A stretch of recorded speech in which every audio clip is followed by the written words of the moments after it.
Fade in. No, God! Fade in. Fade in. Fade in. Fade in. Fade in.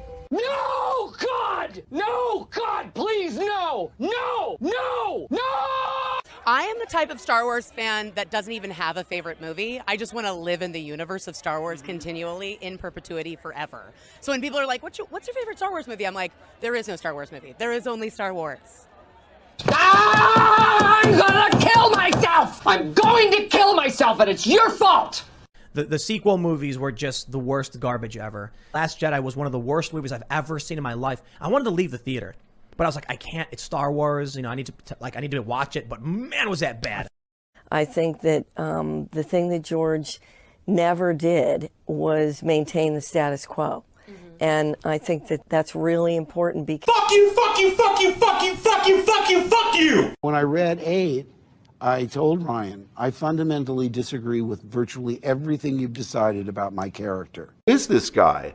How did the most optimistic, hopeful character in the galaxy turn into this hermit who says it's time for the Jedi to end? I read that and I said, what? I mean, that's not what a Jedi does. I mean, a Jedi is optimistic. A Jedi has tenacity. He never gives up. He doesn't secrete himself on an island. But you'll... What's the best kind of firework to buy? Wouldn't you like to know, Weather Boy? Where are your parents? Kid's sketchy. Back to you guys. So they wanted us to keep going. That Star Wars girl said, keep going. Okay, so... Wait, what are we talking about? I figured out how to monetize social justice warriors. I have no love for He-Man. I know, but I have no love for He-Man either, but he's got a place in the world in a comic book story. When I was a kid, I'd watch He-Man and Masters of the Universe when I got home from school. From 1981 to 82, it was a rich... I'm kind of retarded.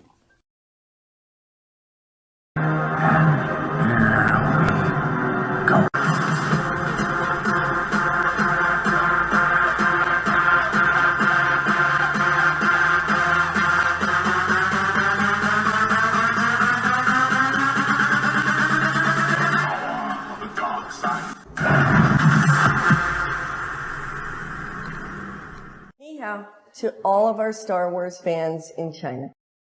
What's up, all my UX droids and Wookiees? It's Anna, also known as Star Wars Girl, and I am joined once again by my best friend, my wonderful co-host, the one and only Jessi Milestone of Mindless Entertainment. Whoa! Welcome back, Jessi. Yes, everybody! It's so fucking good to be back. It's nice to be in my home. It's nice to be hanging out with my best friend. It's good to be like getting back into the swing of things. It's good to be late as usual, you know. Of course, we're always late. Sorry, everyone. There was a miscommunication on the time because I was a zombie, and yeah.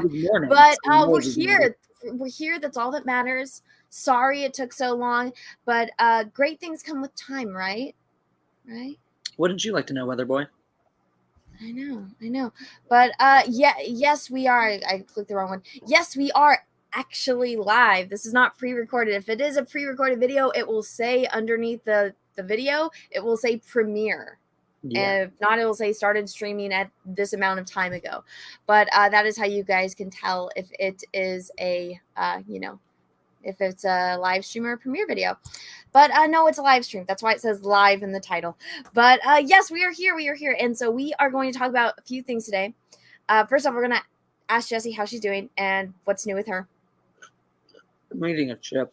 Okay, we'll get to that. Okay, so we are going to talk about how breaking news, Scarlett Johansson Disney canceled all projects with her. She's been blacklisted from Disney, which, I mean, move on to I'm assuming she knew that was going to happen when she filed the lawsuit, so I don't think she's going to miss out on anything. And honestly, that just helps her because it makes Disney look like sexist pigs that don't want to pay her. Mm-hmm.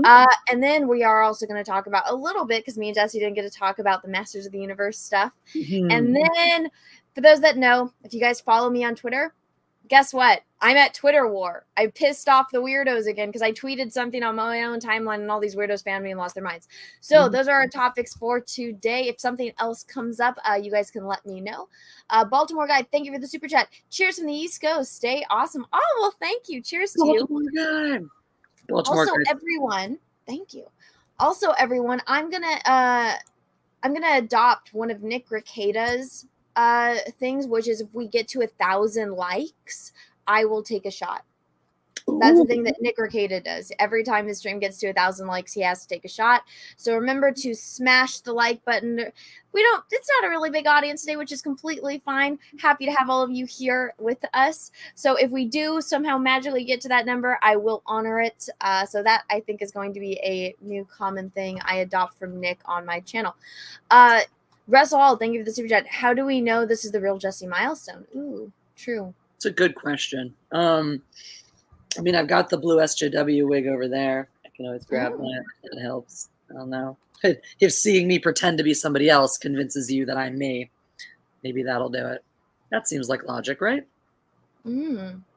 I think it's pretty obvious that it's Jessi, but if it is an evil clone, I think it will expose itself soon. Flip the hair. I could yell. I could be louder. I don't know. What will convince you, Russell? What will convince you? Dick DiNardo, thank you to Anna. They resort to name calling because they are scared of you. Keep kicking butt, little lady. Thank you. Yeah. Do you know how many times I've been told to shut the fuck up, you stupid bitch, by a man today on Twitter? It's because you're terrifying, Anna. Well, it blows my mind. All of these weirdos have pronouns in bio, and 90% of them are dudes. Like this one dude went off on me saying that I'm like this stupid Mexican bitch, and I'm like, I'm not Mexican.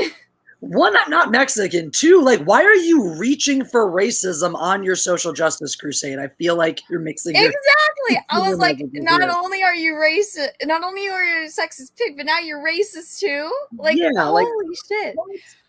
But then people posted screenshots. Apparently, he commented on, like, retweeted one of my videos calling me some stupid Indian chick, and I was like, yeah. So his account got suspended though because I think people reported him. I didn't have time because there's too many of these weirdos that lose their mind. But let's get back to the first topic. Jessi, how are you? What's new? Tell us about your adventuring. My adventuring was adventureful. I got to go to a wedding in Indiana, which was actually really nice. It was a lovely time. Jeff and I took adorable pictures at Love Park in Pennsylvania, so I did put those. What's Love Park? It's just a little park in Philadelphia that has the big love sign on it. It's like LOVE, like Beatles, Sgt. Pepper style. So we got cute in every city that we visited pretty much. We saw Mount Rushmore. That was exciting. We went to Lake Tahoe. I saw a bear. Jeff noped the fuck out of there as soon as he saw it. I stayed long enough to take a picture. So if you'd like to see it, I can share the bear picture with you. Yes, I think you sent me the bear picture, didn't you? I think I did. I probably did. I was very excited. Random away. I sent only a select few people because I'd really communicated with almost nobody the entire time I was away. I know, we barely talked the whole time. So like only 3 people even got the bear picture. So you are special. But yeah, it was a great trip. It was like a nice mental reset. I feel like I'm slowly getting into the swing of life again. I'm like, I'm back home and I'm leaving for Vegas tomorrow because, oh my God, yes, I will be in Vegas with Jeff. We'll be going to the fans stuff and then, I don't know, doing other fan stuff. So stay tuned because we'll probably just randomly be like, hey, we're going to be over here doing this cool thing. Come hang out. So yeah. For those that don't know, there is it was originally a fandom me in this meetup, then all of a sudden it turned into a different type of meetup. But basically there is a meetup going on in Las Vegas for the Star Trek convention. I don't know who's actually going to the Star Trek convention, but Jessi and Jeff are going to be there. So go say hi. I will not be there. I will stay home and work and make content for all of you lovely people. And I will be continuing to do live streams on my art channel. For those of you that do not know, I have an art channel. It's a very long title. The link is in the description of this video. It's called The Art of Anna TSWG Studios. Reason why it's called that is because I own a business. Isn't that crazy? I own a business. Yeah. And it's called Anna TSWG Studios. Had to make it for YouTube and whatnot and for artwork. But I'm doing this thing, Jessi, called the Eye Project. And so what I want to do is I want to do at least minimum 3 paintings a week. And I paint people's eyes. So last night was the first time and I did a live stream and I painted Spock's eye. Ooh. And so if you want your eye painted by me, you just email me a picture of your eye and the name you want me to use in the live stream and what color your eye is, and I will put you down on the list for a painting. I figured though, Spock, it's a celebrity. That's the good first one to start off with. Plus, I had already sketched out and stuff. But so yeah, everyone got to watch me paint that last night, which was fun. I might send you that. Let me grab the super chat. Thank you again, Russell Hall. Lemurians aren't even from Mexico. What the fuck? Oh gosh. Okay, so thank you for the super chat. I'll leave this up because it has to do with what we're going to talk about. Jessi, do you know what a Lemurian is? I can't say that I do. Do you know the legend of the people that live underneath Mount Shasta? Vaguely. Okay. Well, there is this legend of these people called Lemurians, and they live. So when there's Pangea, there's Pangea, all the continents together, and then like how it broke apart, and that's how there's people in different areas of the world. So Lemurians are supposedly the missing link, and they evolved from lemurs, not from apes. And so they have freakishly long arms and fingers, and they're covered in fuzz. And Cecil didn't get this, but I will explain it to you. So on top of Lemurians, there are other people called Atlanteans, right? Because there's the lost city of Atlantis, which is supposed to be the missing island in the Portuguese Azores, which is where my family are from. Yeah. And so the legend goes that Atlanteans and Lemurians were the most advanced societies on the planet, and Atlanteans believed that, the people that hadn't evolved should be guided, and Lemurians wanted nothing to do with that, and so they went to war and their societies got destroyed. Atlantis obviously got lost at sea, and the Lemurians lost their home, so they all fled and they went to live in the depths of Mount Shasta. Okay. And so they live 11 miles underneath Mount Shasta, and they communicate with each other through crystals. And Cecil had this realization because it was his birthday and he was listening to the song Valoria by the Pixies, which is about a guy who falls in love with a Lemurian girl named Valoria. And the song's about how she's like, because Lemurians are covered in fuzz and hair because they're descended from lemurs. And he realized he thought of Peaches. And then he's like, wait a second. Anna and Peaches are both from Northern California, where the Lemurians are from. And then we talked about it on air, and I revealed to him that I have family that live up by Mount Shasta, and I went to family reunions in Mount Shasta. So there is a theory that I'm not going to confirm nor deny that I am a Lemurian, even though I pointed out multiple times, Portuguese, where's the lost city of Atlantis from? Oh yeah, that's right, the Azores. But they want to go and die on this hill that I'm Lemurian. So there's a lot of memes. There's a lot of X-Files videos of like me next to lemurs and people crossing and comparing. So that is Lemurian is the new thing. Well, that's good to know. I've missed a whole bunch. That's well, not really. This happened like 2 days ago.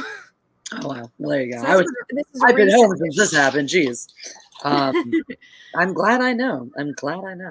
The more you know, right? Alan Rees, thank you for that. Jessi, you've lost weight, young lady. Congratulations, you look awesome. Hi, Anna. Love the drawings you did of Cecil and Shane. Wouldn't Jeff be bigger than the bear? It's a lot all at once. Do you think that bear was bigger than you? At this point, I think that bear was bigger than you. Jeff. Way more than you. I would be taller than if it stood up. If it stood up, I don't think it would be taller than you. Yeah, but I do think it would outweigh you. Probably by a lot too. Yeah, by a decent amount. Fuck a lot. It just doesn't seem like it. Yeah, it was a decently sized. I mean, it was a youngish. It was a youngish. It was like youngish, but like big, and brown. So if I was a bear, it was me.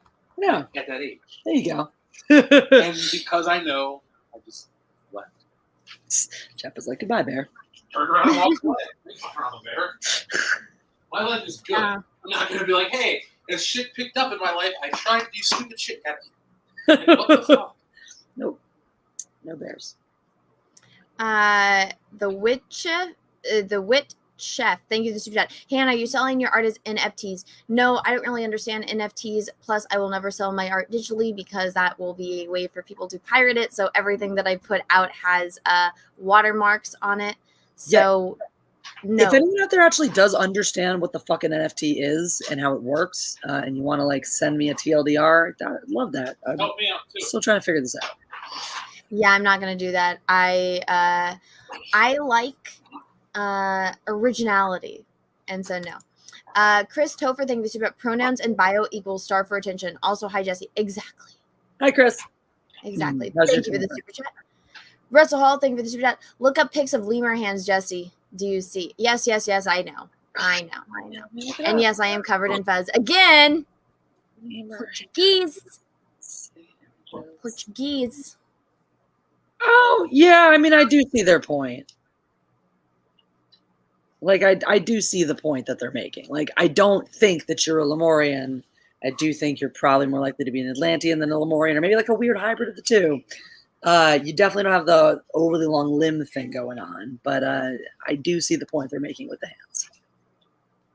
hands. Colin Hodge, thank you for super chat. Long arms. That would be my mom. So much for wise. Oh, well, thank you for the super chat. Let me get this other one from Russell Hall. Russell Hall, thank you for the super chat. Non-fungible tokens are digital licensed property.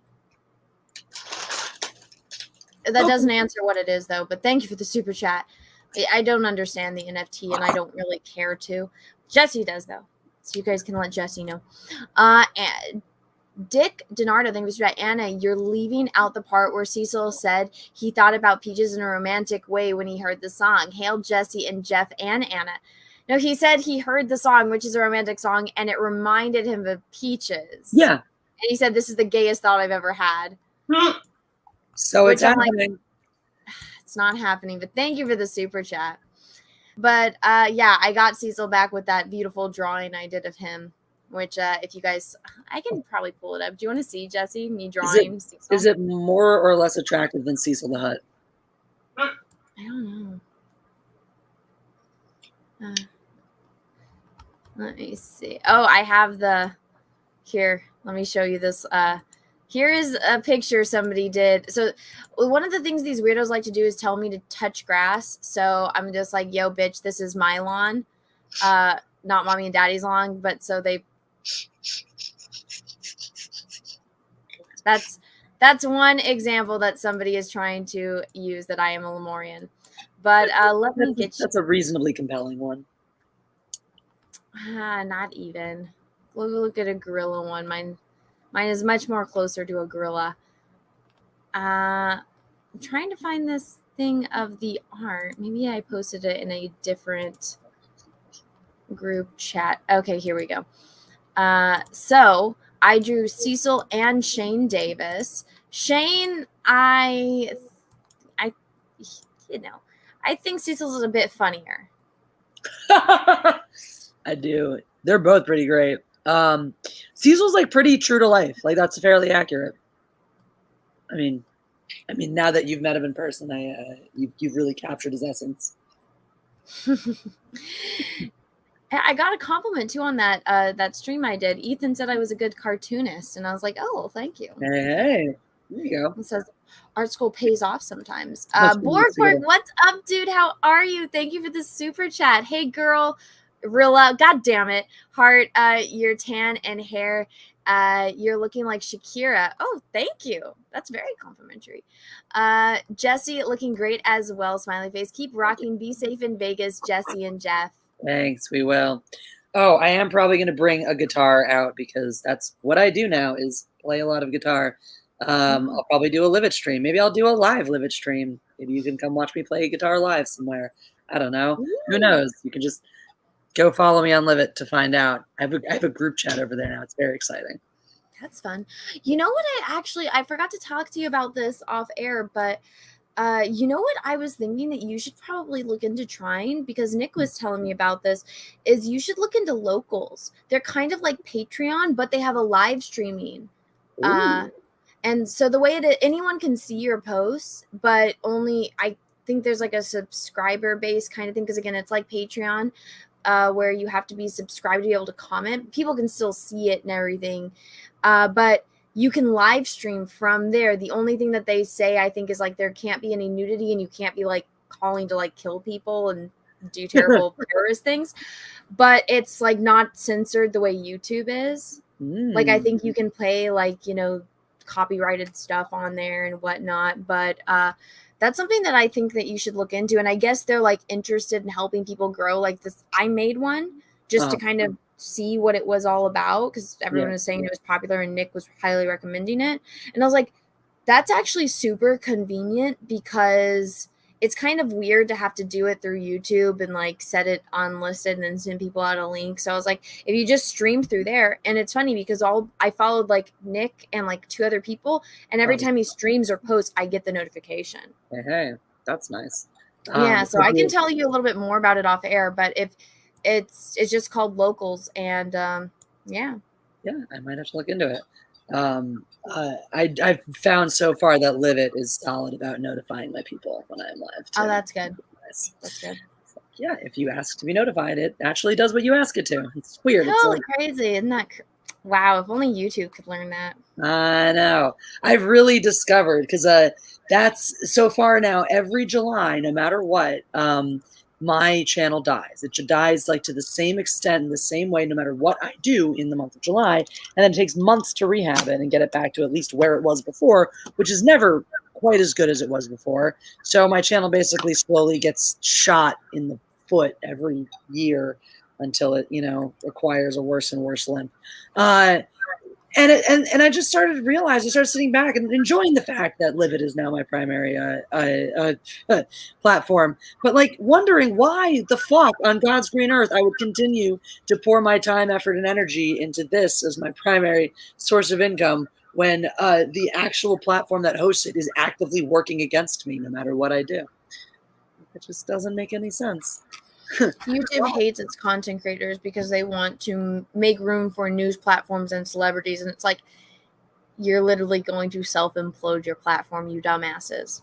Yep. Because it's like, my thought, I'm like, that doesn't even make sense in a business sense, because me having 2 parents that owned and operated their own businesses, it's like, you want to make as much money as possible. So why would it make sense to hurt the people that, you know, why would you stunt somebody's growth? That's just going to lose you money in the end, because you make money. The more that they grow, the more, you know, income that they make, that actually brings YouTube more income. So they're hurting themselves by doing that shit, you know? Yep. Yeah. The only reason I've thought about the same thing extensively, and the only reason I can come up with for wanting to do that is controlling the flow of information. It's just being afraid that not having a control over the narrative could open yourself up to, you know, cancellation essentially. Or, you know, having a desire, or just, you know, that power hungry desire to, you know, feel like, okay, we are a major powerhouse in the information game, so therefore we can control the narrative. We have the ability to decide what information gets disseminated to the public and doesn't. And the easiest way to do that while covering your ass is to make sure that. And then you froze. Huh? You're like froze. Oh no. You're back. It's fine. Yeah. Yeah, the only way to make sure that those that you're not going to get in trouble for the information you're choosing to disseminate is to only do it from trusted or pre-vetted sources, which means that everyone else gets fucking throttled. In the meantime, it's fear-based logic. It is, and it makes no sense, and it's only going to.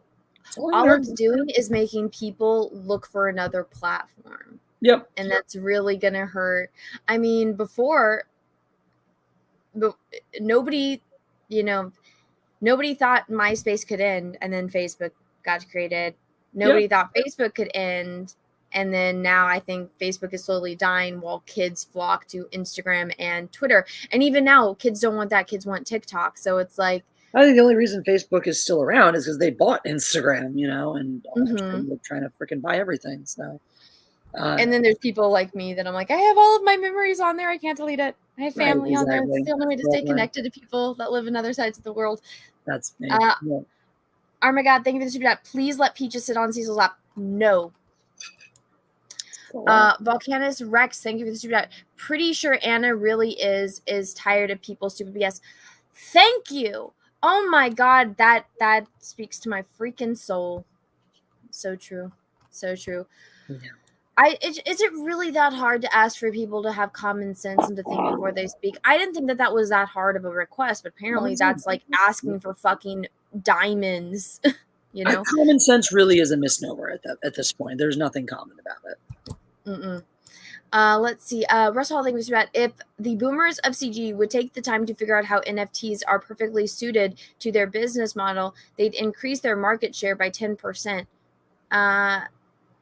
I don't even agree with the concept of NFTs, so I'm not exactly behind that. But I don't think many of them are hurting for money. I mean, how much did Ethan make? Like millions of dollars? I don't think it's that.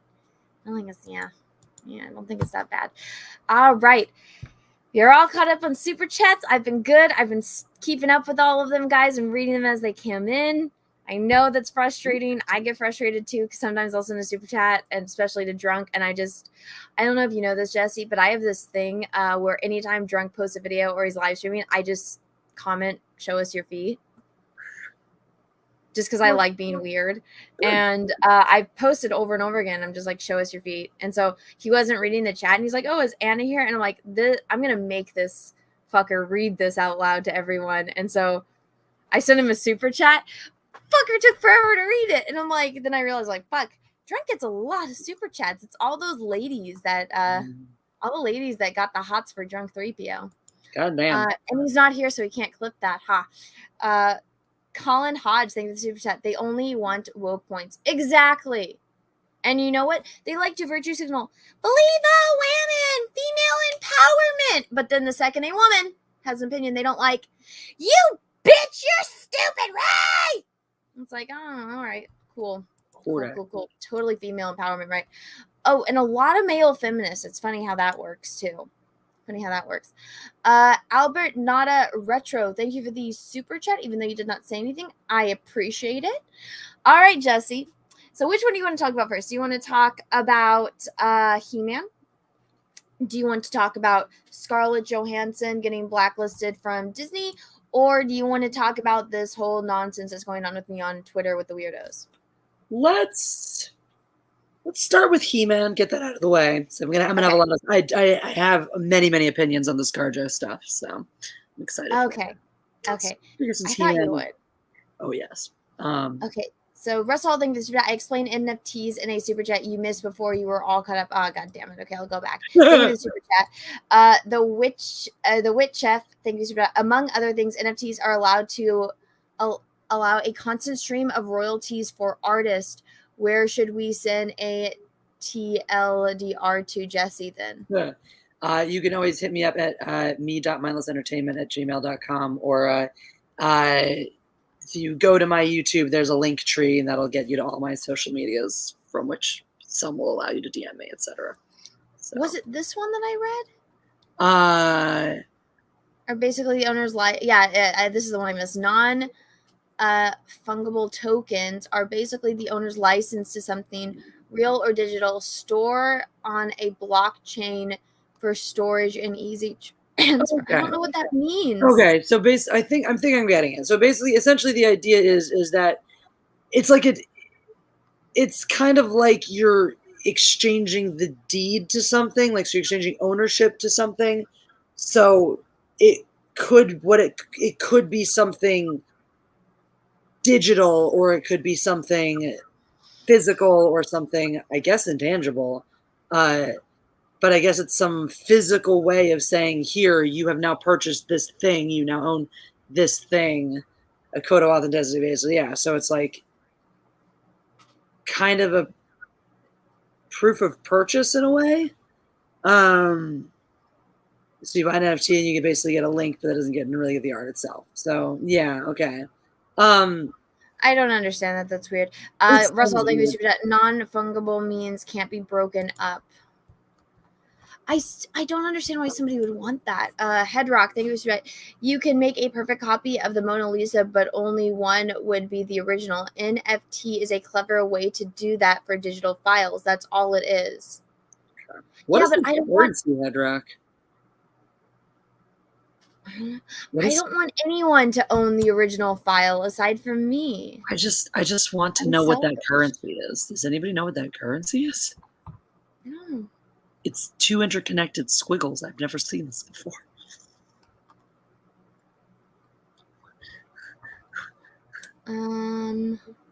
Cool, man. Thank you for the super chat. What's up, dude? Nice to see you here. Hey, I saw all the weirdos who threw a hissy fit at you giving basic criticism of what if Muslin masculine of the what if Muslin Peggy. The Marvel shills really are crazy. They fucking are. And you know what's funny?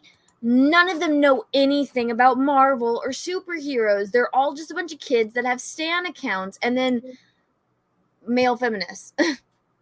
Oh my God, Jessi, one, it was so funny. I wish I would have memed it, but this one chick lost her mind and I responded. She immediately deleted the tweet and blocked me, but I was like, blue hair, check.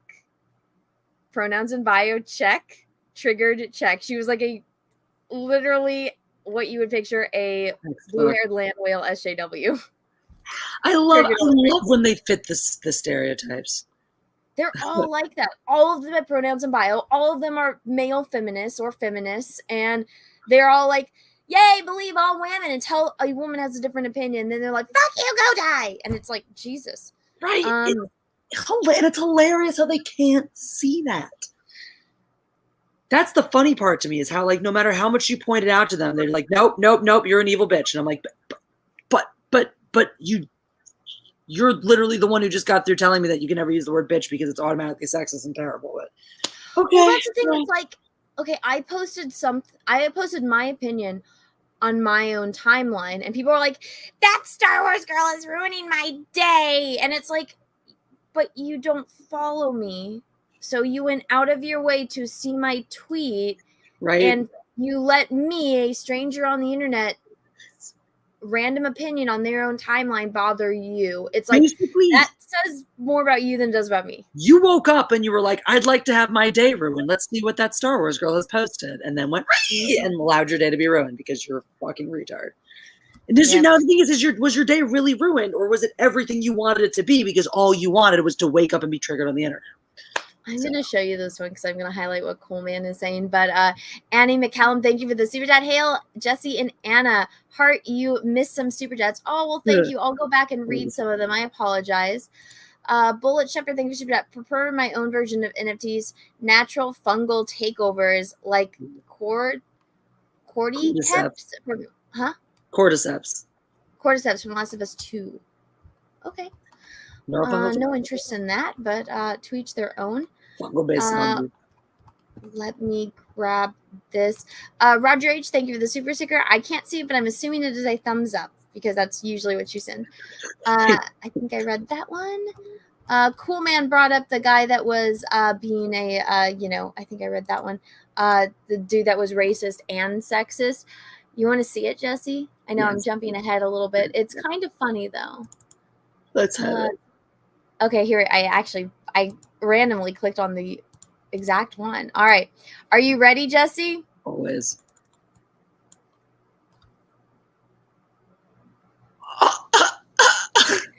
What the fuck? And that's not the first time he said something like that to me, apparently. People were commenting and going like, look, he said he's called you an Indian chick. He's called you this.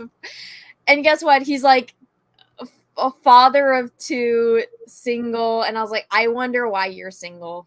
Yeah, seriously. Jesus. I wonder. Probably don't have okay, I think I read that one. Also, what's up, Noms? I see you in the chat. Nice to see you here. D. Kari, the professor, thank you for super chat.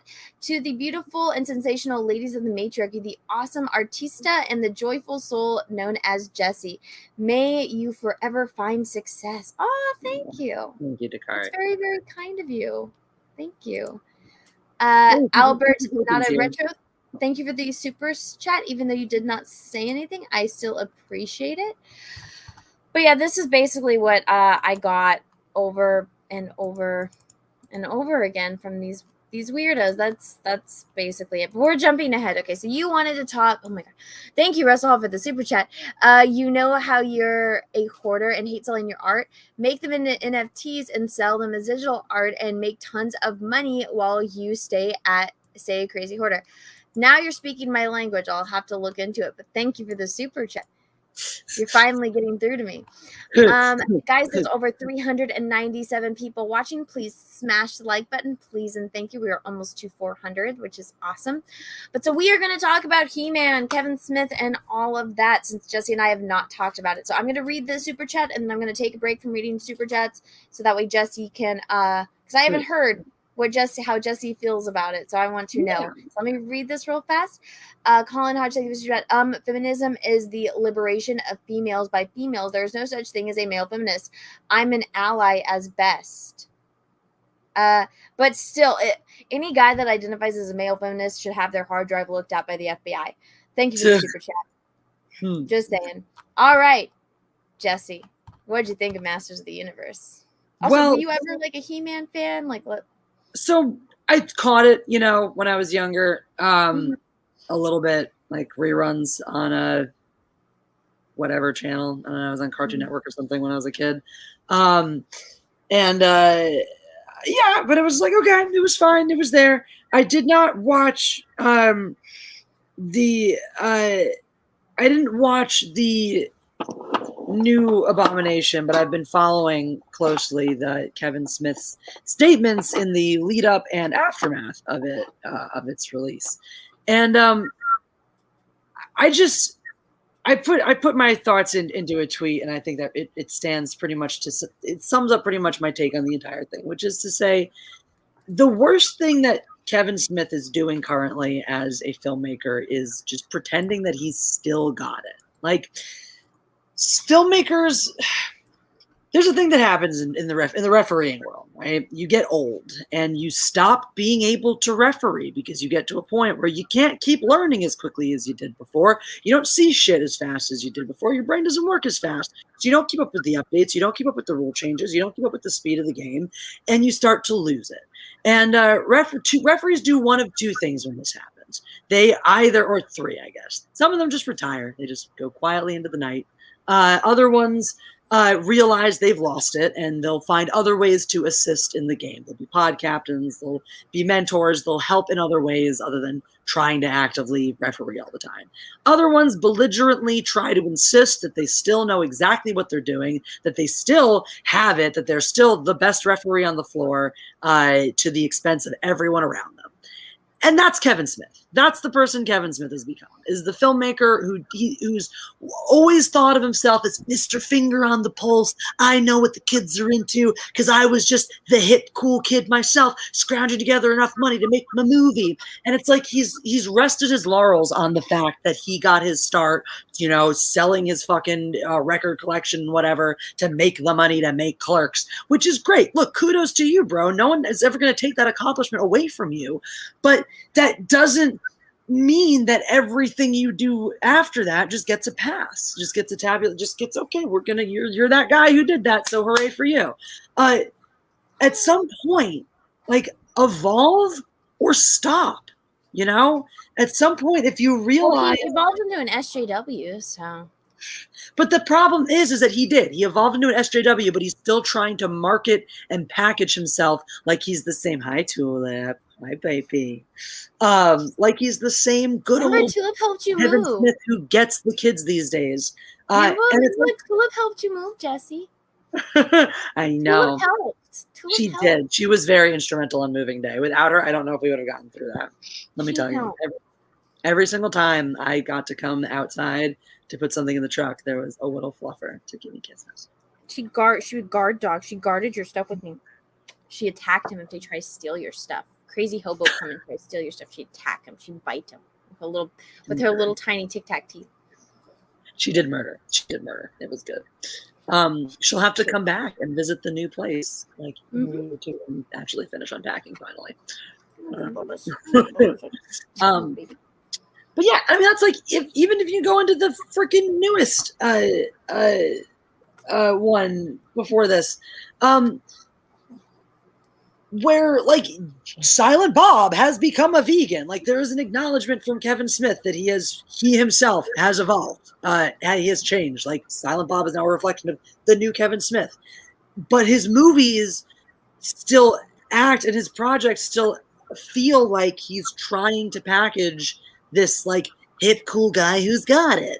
And in this instance, it's clear that he has decided, like so many idiots before him, that for some reason, yeah, SJWs actually are the hip, trendy kids these days, and I would like to package and market something for them. And found out the hard way, like everyone else did, that nope, you were duped, just like everyone else, by the people screaming the loudest. The end. That's kind of my couple of cents. I think you're pretty spot on that. Did you see anything about what actually happened in the show? I heard a little bit. I heard He-Man's like not even in it, and that's mostly what I heard. Mostly what I heard is that he swore that it was going to be about He-Man, and that He-Man is like not even there. I can't remember. Somebody did tell me all the stupid stuff about like it's focused on some chick and it's terrible. But, so it's focused on Tila, but so He-Man dies in the first episode. To save everyone, he sacrifices himself because Skeletor finds out that the magic of Castle Grayskull is in this orb underneath it, and so he decides to destroy it. But magic is basically how the universe is able to exist, and so the only way to absorb the shock power from Skeletor destroying it, He-Man has to absorb that shock by when he, does the Adam to He-Man. He's like, by the power of Grayskull, and he absorbs it with the transformation of He-Man, but that kills him. And because Tila spent too much time at the gym lifting weights and drinking shakes, she didn't use her brain and figure out that, hey, Adam is He-Man, and so she sees him transform, and she's pissed, and so while his parents are grieving because their son died, she's like, fuck you, you guys didn't tell me Adam was He-Man, I'm leaving all of you guys. And it's like, he didn't tell, only if his parents, his dad didn't even know he was He-Man. Like, you shouldn't take it that fucking personally, you stupid cunt. And so she basically goes off, shaves her head, and becomes a lesbian, and then is like a mercenary. But here's the thing, Jessi. He-Man's dead, Skeletor's dead, and her girlfriend can take on Castle Grayskull and fight everyone without weapons. Oh, she has like a little staff, like Ray. And so she basically Ray 2.0. And it's like they go on a mission and take out every single beefed up dude at not Castle Grayskull, at Snake Mountain. And I'm like, you didn't need He-Man. Like, you did this all on your own. And then, so the He-Man sword, when he did that, it split in two. One went to hell, one went to heaven. So they have to go to heaven and hell to get both parts of the sword. In hell, she has to face her darkest fear, which is, guess what? Herself. Oh, wow. Her fear is herself. It's amazing. And it's like, you narcissistic cunt. And that's all it is. She goes to heaven, she sees Adam, and she's like, I'm pissed off at you. He's like, I'm pissed. She's like, I'm pissed off at you because you didn't tell me you were He-Man. You didn't trust me. And he's like, I sacrificed myself to save the world, and that wasn't good enough for you. You're still mad at me. And then get this. Every episode, Jessi, is highlighting how Tila is the bestest ever. She's got the fastest reflexes. Nobody can outfight her. She is a master tactician. She basically has the reflexes of a fucking ninja. And then get this. Apparently Skeletor didn't die. He survived and put his essence into Evelyn's orb scepter. And Adam comes back from heaven, and they tell him, they're like, this was your reward for everything that you did. If you leave heaven, you can't come back. He says, no, I'm going to go back. I'm going to wield the power, and I'm going to help save Eternia once again. He goes back as they're doing it, and they're restoring the power, and him with the sword saying, I have the power that's going to restore all the magic. As he's doing that, Skeletor comes out of the orb. Tila, it's like He-Man is standing. Where are my action figures? Okay. He-Man stand right here. Skeletor over here. Tila right here. Okay. Skeletor has enough time to come out of the orb, rematerialize, get his scepter that he can make the end of it a dagger and stab He-Man, all while Tila, who had, again, reflexes of a fucking ninja every other episode, stands right there and watches, shocked. And I'm like, you fucking cunt, you could have saved him. Also, Skeletor all of a sudden doesn't know what a killing blow is because he stabs Adam like in the lower abdomen to the right instead of through the fucking neck or the heart. And so it's like, yeah, Adam's not gonna die. Obvious Sorceress is right there. She's gonna bring him back to life. But I'm just like, you fucking bitch. Oh, and then Skeletor gets the sword and becomes the master of the universe. What do you think? This sounds delightful. This sounds like magic. This is making me realize that all this bullshit that everyone tries to peddle about, like, oh, women, everything's women now. Women control. No, women don't control jack shit. It's just simpy men. It's just the fucking pussy bitch ass men. The ones that I couldn't fucking get away from.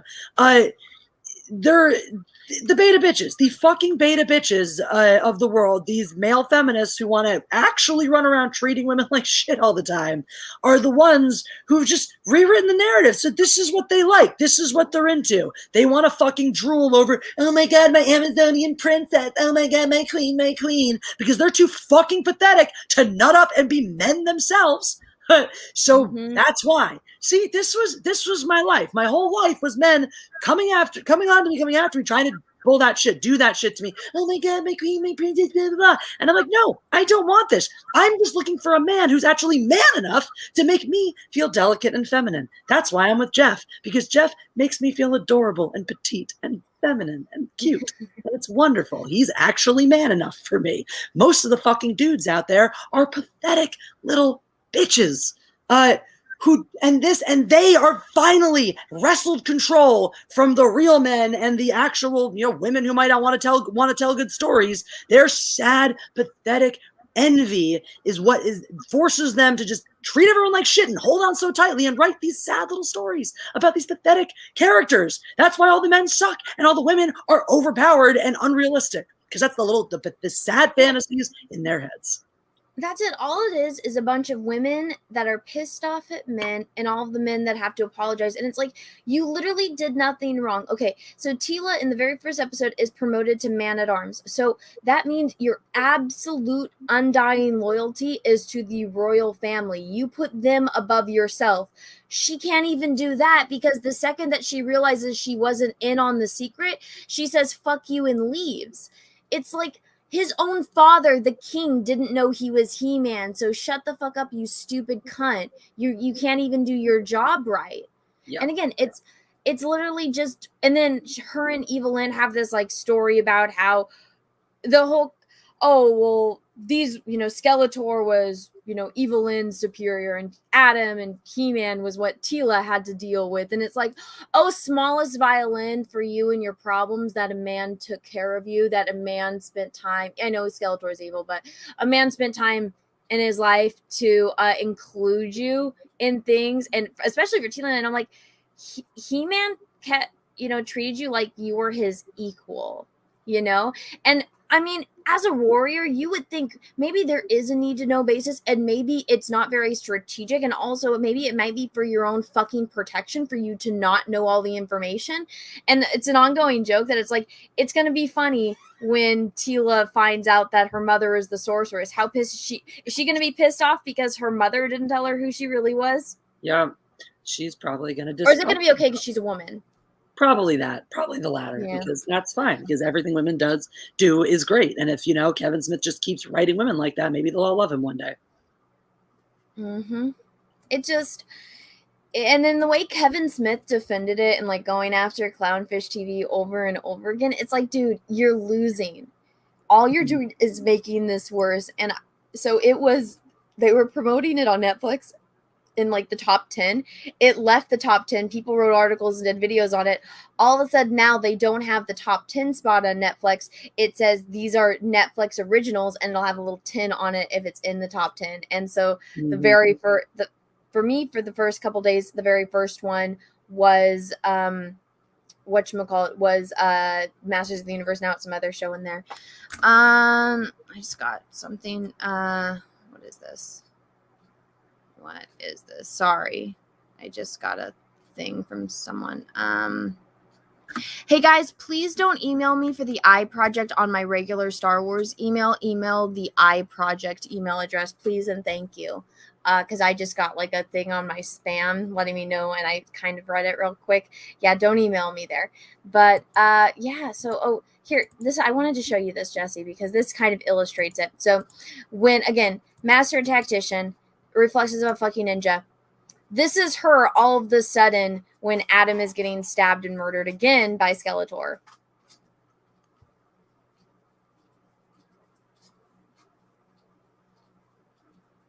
It's funny how she when she's actually needed to do her job, she's completely useless. She's like in arm's reach. I know. She could have blocked it. She literally stood there and watched the whole thing. The strongest and not successfully bringing back the fold over mohawk. Not pulling it off. Sorry, lady. Do you want to see? Let me see. That's her giving him shit in fucking heaven, because he didn't tell her who she was. That's them in heaven. That's her fighting herself in hell, because herself is her worst fear. That's Orko dying. And this is her giving Duncan shit because he was banished from the kingdom and he's taking care of people and, you know, he's defending people, but he's a weak old man. Well, he's a man. They turned sorceress into basically the definition of an ugly hag because you can't have beautiful women. Well, if she's evil, she has to be ugly, obviously. Especially. This is her and her girlfriend. Oh, well, obviously. Also, this was a ginger, which they turned into a black woman because you can't have two white gingers on screen. Obviously not. And then Clownfish TV discovered this. So there's a new theory that Teela is going to become the next sorceress because they're going to kill off sorceress. And then Andra, I don't know, it means something in whatever language. And so the actress that did this, they asked her in her audition to say that I have the power, like by the power of Grayskull, I have the power. And she did it. And so there's theories that she's going to become the new He-Man and Teela is going to become the new sorceress. I mean, obviously. Why not? Because that's how good writing works today, Anna. You take something that once existed that isn't even relevant anymore, you pretend that it's super duper relevant and the greatest thing ever, and then you turn the main characters into women and people of color. Exactly. This is her screaming at two grieving parents that just found out their only son died. But she's screaming at them because of her feelings. Oh, that's good. Her feelings are much more valid and more important than anybody else's. This is what we should be teaching children. This is exactly how we should be teaching everybody, is that your feelings matter most in this moment. This is my biggest frustration with how the world works, is shit like this. Is in this moment, my personal fifis are more important than literally anything else. Let's not have any perspective. Let's not have any rational thought or realistic concept of how the world works or might affect the other people in it. Let me just worry about me, fucking me in this moment. Mm-hmm. Perfect. Thank you, Kevin Smith. This is exactly. Yeah. I just wanted to share those with you because I took those screenshots of it all. But that basically is a summary of all 5 episodes, and the next 5 episodes we will see how that goes. But according to Kevin Smith, it's going to have a lot of He-Man and Skeletor battles in it, and it's like, well, you told us the show was all about He-Man, so it wasn't, so, you know, you're just a liar. Well, but the chat said Andra means man, and that's what the chat was saying. So maybe by season 2, she'll just be called He-Man, and Teela will just be called Skeletor, and then you'll have He-Man and Skeletor battles. It'll be just like the old times, right? Oh, my goodness. That's what you were promised, right? Excuse me. I'm just going to grab the ones that are highlighted here before we move on to the next topic. Jessi, is there any closing statements before I catch up on Super Chat so we move to the next topic? Kevin Smith is a hack. Yes, very much so. He lied many times. And he got caught lying in 4K. Never. How did you not know you were going to get fucking caught? Like, what? This is where it blows my... It's like, you can't lie about this shit. You can't sit here and be like, oh, it's going to be this thing, it's going to be that thing, when you know it's not going to be that. And it comes like, you're making these statements like fucking days before it comes out. We're all going to fucking find out in days that you're full of shit. Like, how did he think he was going to get away with this? I don't fucking understand. Guys, I apologize. The super chat window is not opening, so I can't see anything on here. I'll have to go back and like look through the stream manually. So I apologize. It's going to take me a minute. From now on, I am going to have to stop any time that I see a super chat and highlight it because I can't go that back. I'm sorry, guys. I had this problem the other night where I couldn't open up the super chat window. I don't know why YouTube are being such cunts. Okay, let me go back. They broke something again. Okay, it won't let me go all the way back. I apologize, guys, if I missed it. I'm really sorry. I cannot get this window to open. There's a see all button, and you can't open it. That's dumb. If you do a stream, you might want to keep an eye on that, Jessi, because I had this problem the other day. Can you get them in the studio? I am in the studio. They're not showing up in there at all.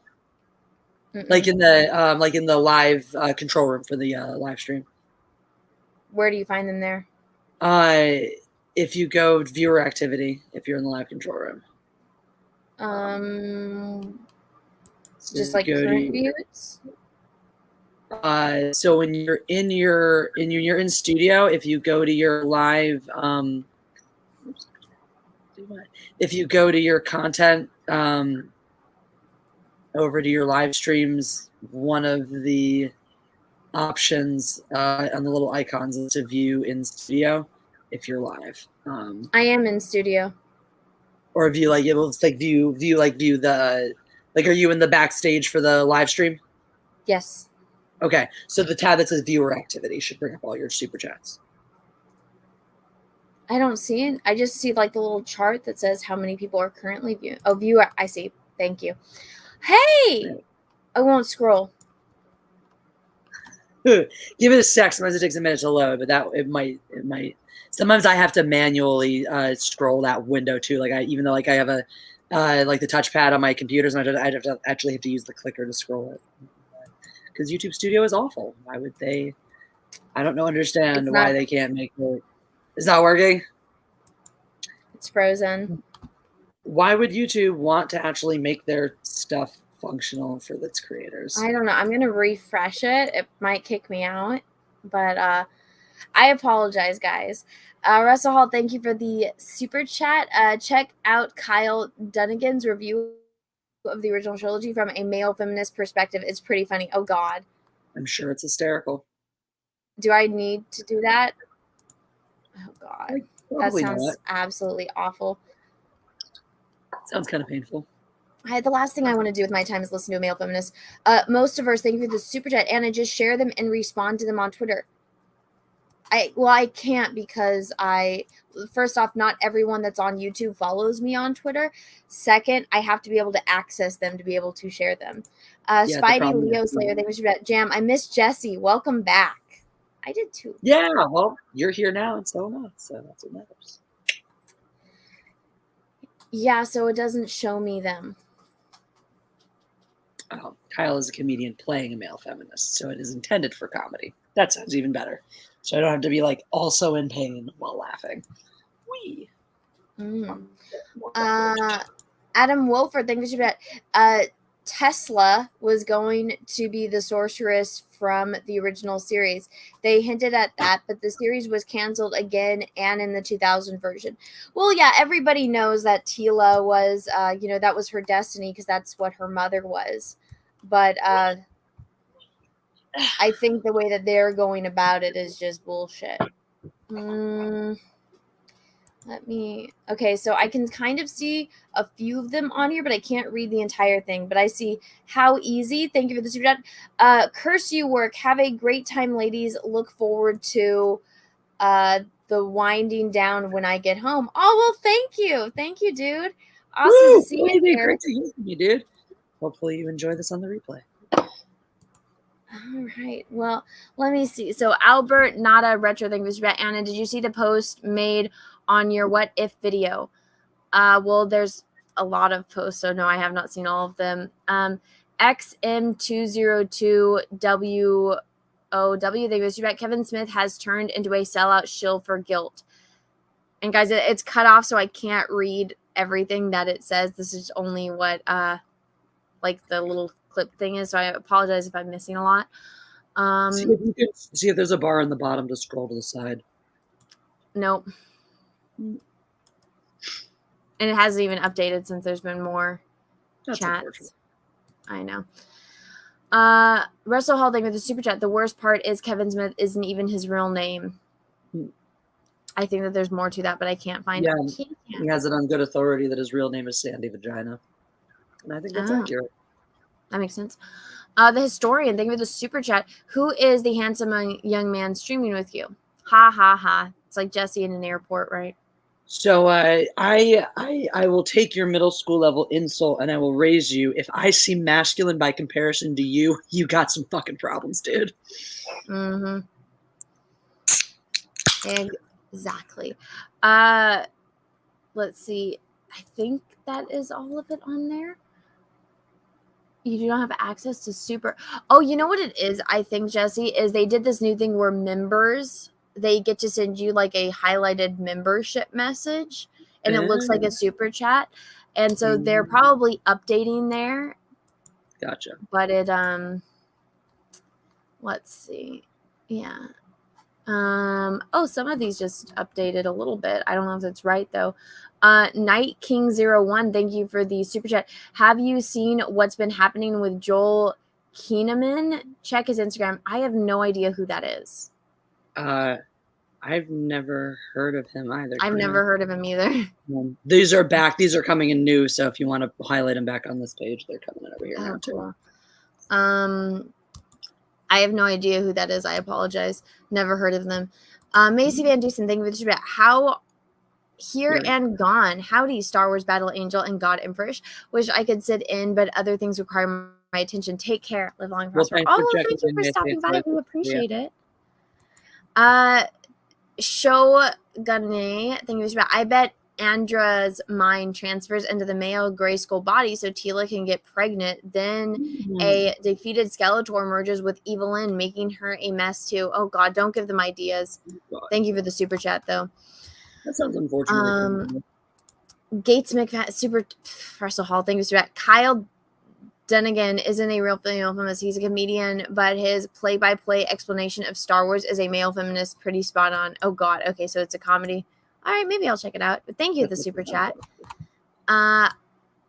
Albert, not a retro thing. I said the post I put on your what if video, some ideas they could use. Okay, I haven't seen it yet, but thank you for the super chat.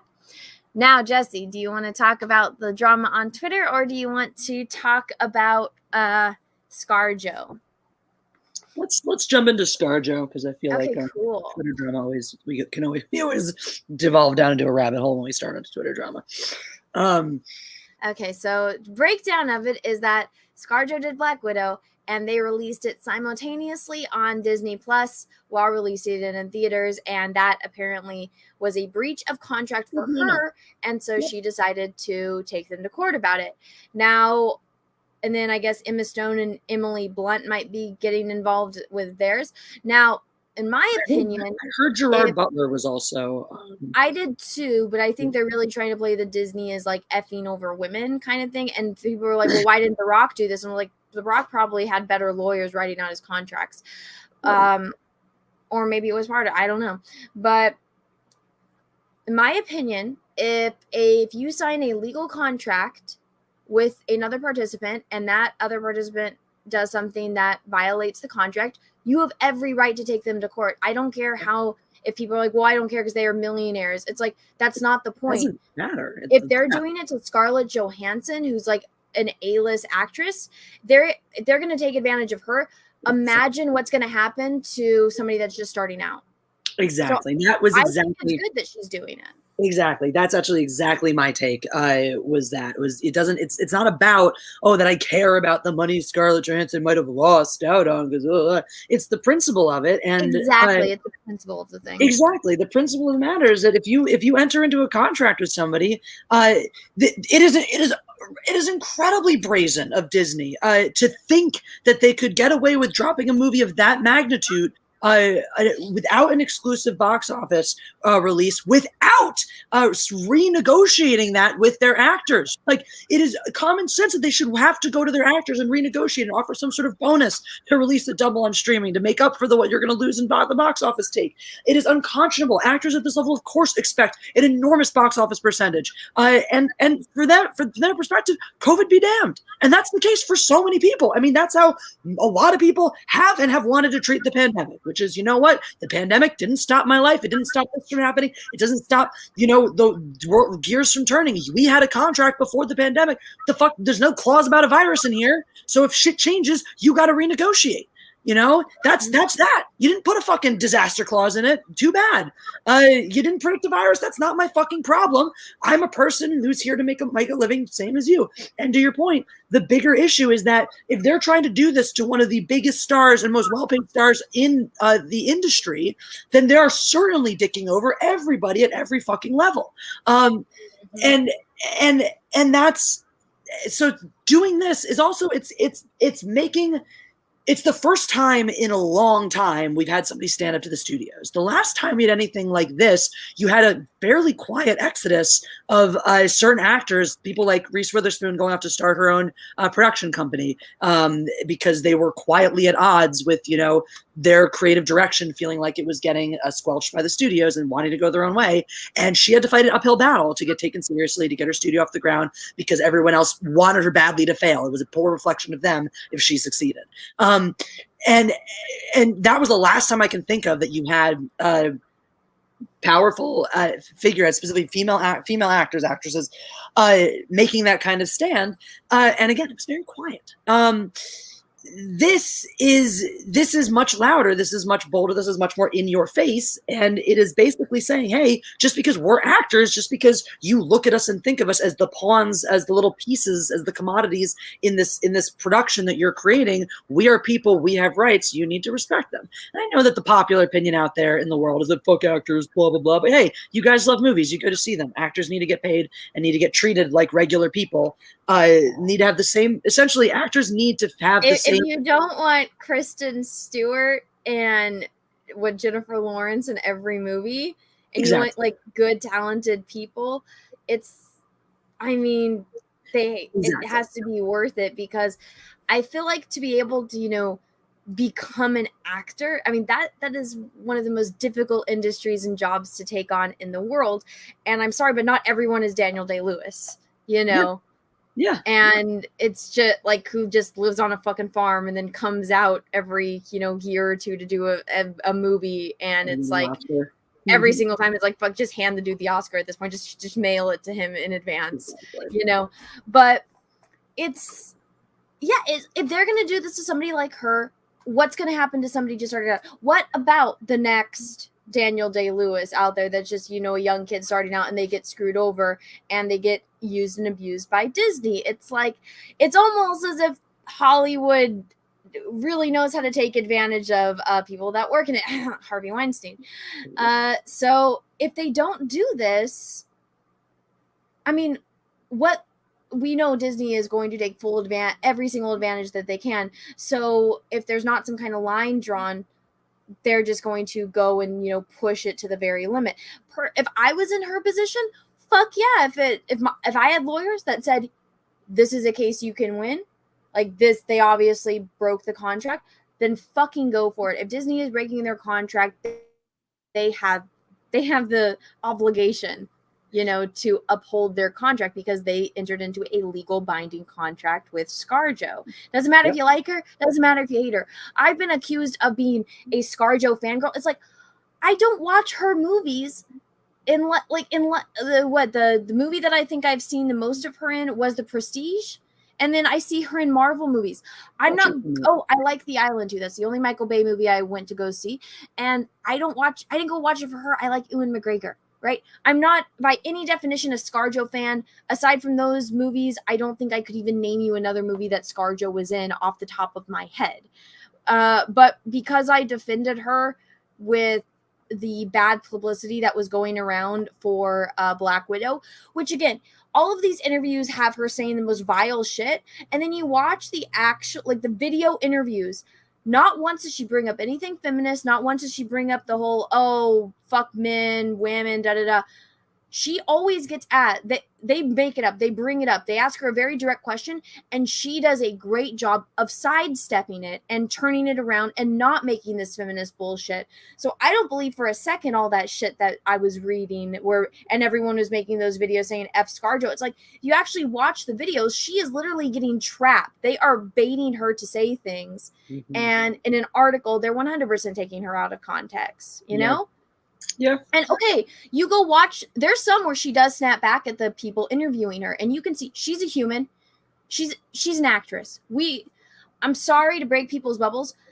Not all actors and actresses are the people that they play in movies. They're not as eloquent. They're not as put together. ScarJo gets pissed really easily, and she's not as good as hiding it as some other people are. And when she gets pissed because she's getting asked a stupid question, it's written on her face. I watched all of those. I would get pissed too if a guy is getting asked, oh, what was the most like thing about the psychological aspect of your character? And then you get asked a question, were you wearing underwear? It's like, I would get pissed too. There's a whole, you guys can go look at it, all the compilations of all the times she got asked like, oh, are you wearing underwear? And she's like, fuck you. Do people ask you if you're wearing underwear? Why didn't you ask like him? Right? And so, yes, she does get frustrated, but guess what? She snaps back at the interviewer. So does Tom Cruise. If you go watch those things when they were trying to ask him about Nicole Kidman, and he's like, no, shut the fuck up. Don't ask me that question. You're crossing the line. It's like, we have to remember that they're still humans. Mm-hmm. But with ScarJo, again, go watch all of those interviews for yourself. She never brings it up. She gets asked a direct question, and one of them I was so like happy because the way that she did it was really smart. They asked, oh, like, what do you think this means to women? And she's like, well, obviously, you know, she's like, there's women in the movie, but it's really, I loved getting to know what is her co-star's name? Frances. I love, or Florence. She's like, I love getting to know Florence, and we really bonded, and it was really like we were uplifting each other while we were filming. And she turned this very politically motivated question that was a baited question into, I loved making a new friend. I was like, wow, ScarJo was prepared because she saw the shit that went down with Brie Larson. Mm-hmm. But yeah, I mean, if you actually go and do the research, and I cannot stress this enough, the articles that can get taken out of context so fast, go watch a video and go see the way she actually responds to it. Like her body language, her mannerisms, her facial expressions, her tone of voice, that makes a very big difference than reading an article with a baited question, which I don't even believe they were saying the real things. I mean, and again, when it's an article and they're saying, oh, this is, you know, Scarlett Johansson answering these questions. Really, did she answer those questions, or did her publicist answer those questions for her? Yeah. Yep. That's also, because it's like, oh, well, they said blah, blah. Like, did you actually sit down and interview them, or did you just submit questions and get responses? Exactly, which is what happens a lot of the time. And also, like, sometimes this is a thing that journalists do nowadays, and sometimes they've started to leave it out, is if they put quotations around it, that's supposed to signal that they actually said it. And I think that you can actually get sued for that, is if you quote it as if this is what they actually said and it's not what they said. And so they can actually go and sue you. So when you look at all these Q&As, there's no quotations around it. So it could be her publicist that answered those questions, which is stupid. I would fire that publicist. But I mean, guys, everyone in Hollywood is a certain political leaning. Everyone is all the women are going to be feminists. That's just that you have to do and say the right things to get where you are in Hollywood. Cecil made a great point, which he rarely ever does, but when he did the Brie Larson as the ex-wife, he's like, ScarJo's a feminist. ScarJo is all of this, and all the other girls are all of these things. They're all the same beliefs and checklists that Brie Larson is, but ScarJo is not anti-men, right? Like Brie Larson was. Brie Larson was all anti-men. The way that they tried to paint ScarJo was that she's anti-men. And I'm like, was that strategic marketing from Disney because they knew this lawsuit was coming up, and so they tried to sabotage her movie? That's actually something I thought of once this came out. I was like, interesting. Because the news broke, but this had to have been something they smelled coming for a while, or at least before the news, bro. I can't imagine that Disney was caught completely on their asses by this. It did seem suspect on the timing. And I don't think it's about. I don't think it's about simping for fangirling for ScarJo or anything like that at all. And irrespective of the things she may or may not have said, I do think that's also a valid point that she definitely, you actually look at the full context. It paints a very, very different picture than the cherry-picked and potentially publicist-fed lines. But at the end of the day, I think this indicates a really, really important thing, which is that there's blood in the water. Like, people are smelling blood in the water when it comes to Disney. Before they were weakened from the pandemic and whatever, and lost all that revenue from the parks and what have you, it is unconscionable to think that an actor would sue Disney over a contract and risk then losing future projects with Disney, which is exactly obviously what's happening. You sue a company like Disney, you're basically saying, I don't need to work for you anymore. Goodbye. You're saying goodbye to Marvel. You're saying goodbye to Star Wars. You're saying goodbye to everything else that Disney is creating. That's a big goodbye, and you got to feel pretty confident. I mean, look, she's old enough that she could easily retire on the money she's made and live happily ever after. But I sincerely doubt that that's her plan. So she's got to know that she's going to land on her feet and have options outside of the world of Disney. That Disney doesn't, essentially, beyond not needing Disney's employment, is feeling very confident that nobody at Disney actually has the power to blackball her in Hollywood anymore. That's a big status drop for that company. It's a huge drop. Well, I mean, it's because I got so much shit because people were saying, "Oh, you're just fangirling over ScarJo," and I'm like, again, The Prestige. I watched that movie. Hugh Jackman and David Bowie. Like, come on, Hugh. Yeah, she just happened to be in it, and I have to be reminded. I had to be reminded that she was in that movie. I completely forgot that she was in that movie. And then The Island, she was in that movie, and then Marvel movie. I cannot think. She was the one role where I'd actually say she kind of impressed me was because she just played like a trashy Jersey girl. That one with Don John with fucking Joseph Gordon-Levitt. She was in that? Yeah, she was like the girl. She played like a trashy Jersey girl. Oh, well, I loved it because I was like, oh my God, this is you actually played this character very, very well. Mm-hmm. Well, my again, I can't stress enough to do your research. And so it's like, and a lot of people are like, well, why do you treat her differently than Brie Larson? It's like, well, because when I went and I looked at the videos of Brie Larson was actually doing all this shit. And what the interviews were coming out matched what she was doing in videos. When I go look at ScarJo, what she's doing in videos doesn't even remotely match what is going on in these I guess written out article interviews. I'm like, these two aren't adding up. And I'm like, again, go down the rabbit hole, and you go watch her very first Marvel interviews. Go see the evolution of that. And yes, it would be incredibly frustrating and anyone would be, if somebody asked Jessi, what is like the meaning of life? And then they asked me, Anna, what kind of thongs do you wear? I'd be like, what? What? And it's not just the one time, it was over and over and over again. Like, they would ask, there was one that I thought was funny where it was like an entire panel of like everyone from like the Age of Ultron, and they ask all the guys these questions like, oh, what do you think is going to be the most difficult like thing for your character to overcome? And they ask ScarJo, oh, what did you think of the fashion changes? And she's like, I get the fashion question, really?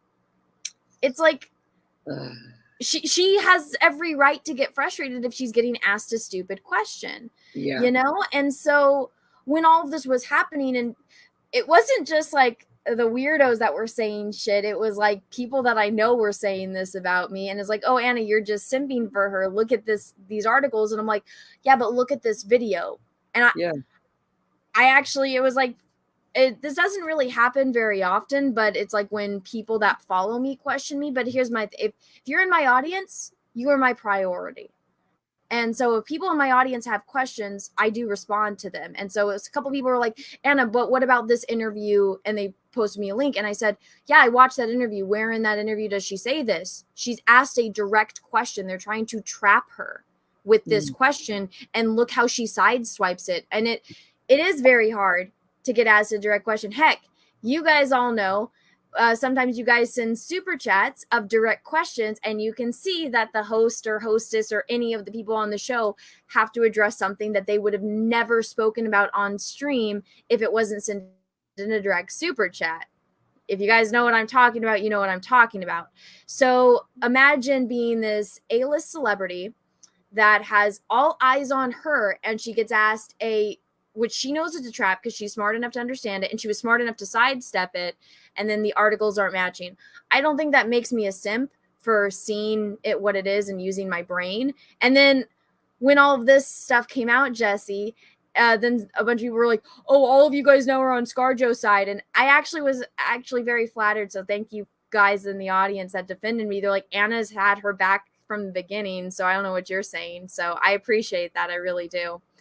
But it's all making sense to me now. I think that there was a problem going and building up for the movie because she also produced the movie.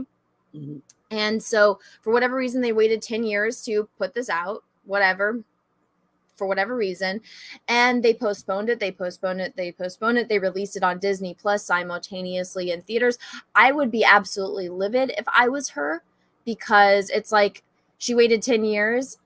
And my opinion, the second it's on the internet, it's there forever. I mean, I saw a magical link for it on the 7 Seas immediately. Especially you waited to drop the movie until the world was completely open, pretty much. Like, you could have gone to the theater to see it anywhere in this country when it came out. Like, even right now, you can go to a movie theater and see movies. Like, yeah, the argument of, okay, well, people still aren't really going back to the theaters. Okay, well, be the person to make them go by dropping your movie exclusively in theaters and not also streaming immediately. Like, I think, I mean, to me, it's like, okay, if they dropped it on streaming as well in the middle of the pandemic last year, maybe ScarJo would have been like, okay, you know what, the people at home deserve something nice.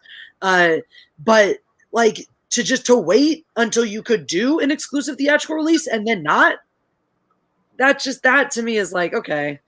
At that point, it does seem like sabotage, because, and I would take them to court too. If I was doing anything with any kind of company, I would say absolutely not. My movie will not be released on streaming for the first month that it is in theaters, minimum. And I will not do this movie. I will not sign this contract if you try to release it on streaming, because the second it's on the internet, it's on the 7th season, your movie isn't going to be making money. Heck, I watched The Suicide Squad on my phone the day it came out. I am not subscribed to HBO Max. I was sent a magical link, and I got to watch the movie in bed on my phone immediately. And then Peaches was like, hey, isn't Ethan getting thanked for it? Wouldn't he get royalties if we went and see it? And then me and Peaches went to the movies and saw it to support Ethan. Yeah. But so it's like, it's losing her money. And it's not in her contract. She has every single right to go. And I think the way that the marketing was, again, the articles and the so-called interviews with her don't match the actual video interviews with her. There's something super fishy about the marketing. Not Brie Larson trying to sabotage. That was her being a fucking idiot. ScarJo on videos doing her best to kind of damage control sidestep thing, being as eloquent as possible. Articles doing something else, getting everyone pissed off and all this outrage, doing the whole, oh, if you're a man, don't come see my movie kind of thing. Male gaze is bad. Alienating a lot of the fan base, and then all of this. I think there was some kind of sabotage, but and especially with all this, now she's getting blacklisted. It's like, the dots are connecting if you know where to look. What did you think of the Suicide Squad, by the way? Since you mentioned having seen it. I told Peaches, I'm like, I watched it once, I don't really need to watch it again. That being said, it's not the same laying in bed watching it on a phone as it is in theaters. It was much more enjoyable to watch it in theaters. I think there honestly should be a cutoff. I think 90 minutes. 90 minutes is all you need. If you cannot tell a story in 90 minutes, then but you know what I did notice the second time around watching it? So James Gunn got canceled because he was at a pedo party, right? Okay, Yeah. so wait, did you see the movie? Yeah. Okay, so they kept bringing up children. It's, you're going to kill his kid. Oh, they're going to kill little kids. Harley Quinn kills the guy. Oh, red flags. Oh, yeah, killing kids. Over and over and over again, it was them bringing up, we have to protect the kids. It's little kids. I was like, I see what you're doing there, James Gunn. It's because you got fired because protecting the children, so you have to go over and say we have to protect the kids over and over again. That was the whole thing, and I was like, they mentioned it too many times for it to be a coincidence. That's actually kind of hilarious. I appreciate that. That's the kind of James Gunn humor I appreciate, like that level of like meta fuck you humor. Like that's the fuck you humor that I think, like, to me, the funny part of Peacemaker's character is that, like, from what I understand, from what I've been introduced to, that's basically just John Cena's wrestling persona. Just like this over the top dorky fucking dude, like Mr. I'll eat a dick for freedom, and like the problem was it definitely got old kind of quickly. For me anyway. And I think my biggest issue with the movie, and it's unfortunate because it has everything to do with poor marketing. The movie promised me a significant role for Nathan Fillion as the detachable kid. The marketing was all got you all excited about, oh, Nathan Fillion's going to be the detachable kid. I knew that you were going to get mad about that. Pete Davidson, I expected him to get blown to hell immediately because it's fucking Pete Davidson, first of all. And second of all, you heard fucking shit all about Pete Davidson's character in the lead up to the movie. But you heard just as much about, Nathan Fillion playing the detachable kid as you heard about John Cena playing the Peacemaker in the lead up to this fucking movie. And at least I did. Maybe my bad for not caring more about the Suicide Squad. And I got fucking honey-dicked because that asshole died in the opening goddamn sequence. And I was left without Nathan Fillion for a movie.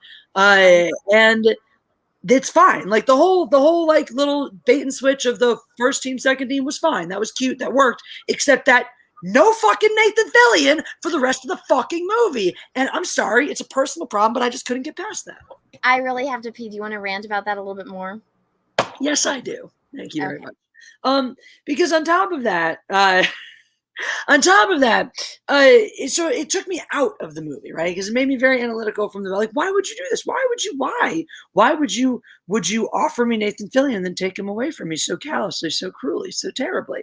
And then like seeing certain things, like, okay, like it almost like I wonder how much time James Gunn really does fucking spend on Twitter. Like, how many of the meta jokes are you in on, dude? Because like, what's the whole joke? Idris Elba should play everybody. So who do you get to play like your better version of Will Smith? Idris Elba, which is like a actual logical casting. Like anytime Will Smith is like trying to play an acting role. Now I'm not taking any of the action shit away from him. Like some of the iconic things, Will Smith is the one and only. But like any of the times Will Smith is like trying to act for real, if you just replace him with Idris Elba, it gets better. That would work. So like, okay, I see what you did there. You replaced him with Idris Elba. That made sense. That worked for me. I liked that. But then a lot of the other things, like it got too much. Like that meta edgy humor that I appreciate. Like, okay, but chill out for a second, bro, because too much of the movie felt like, hey, remember this thing from the first one? We're going to do it again, but correctly, which is fine. But then at the end of the day, you're just left with a spit polished version of the original one, which was never good enough.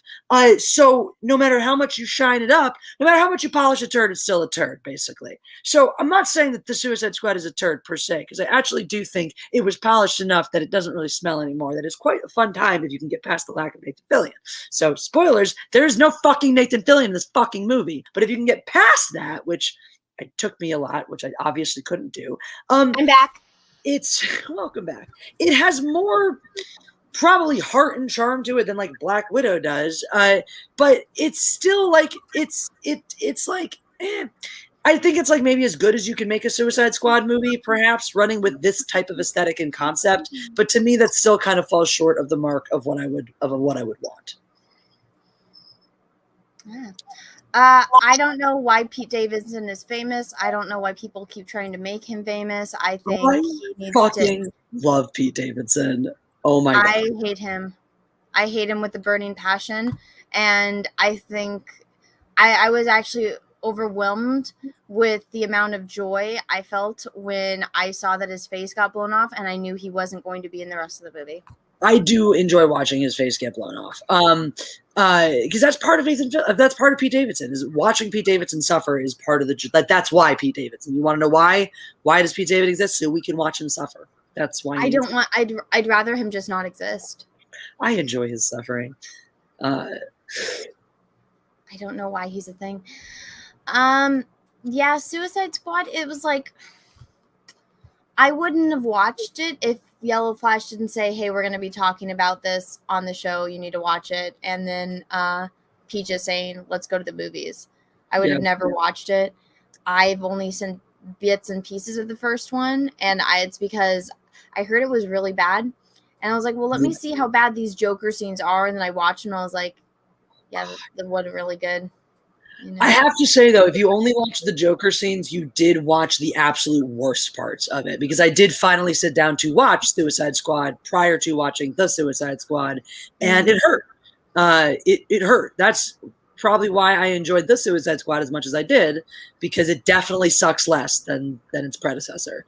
But I really just feel like at the end of the day, like this type of aesthetic they're going with for this movie, like I'm down with the concept. I'm down with the kind of even the execution of it. Just not the aesthetic and not the tone. It's like those two don't go together to sustain a full 2-hour action flick. I'm with you. You can keep up this rollicking level of camp and whatever, but wrap it up in 90 minutes. If you want 2 hours of this, you need something more substantial, and it just doesn't have that. Yeah, I mean, it could have been done in much less time, and when I think of like a perfect action movie, it's like, okay, my go-to, they're always Arnold movies, but it's like Predator. Okay, I don't know exactly how long that is, but it's either above or maybe a little bit above 90 minutes long. Okay, I think the pacing into that is good. There's just enough action, suspense, and you have the hero and the villain. And if I would have to say, like, this, for me to be entertained and not get bored and think of, wow, I've been watching this for a really long fucking time. Because the first time I watched the Suicide Squad, I took a nap and I woke up and nothing changed. Yeah.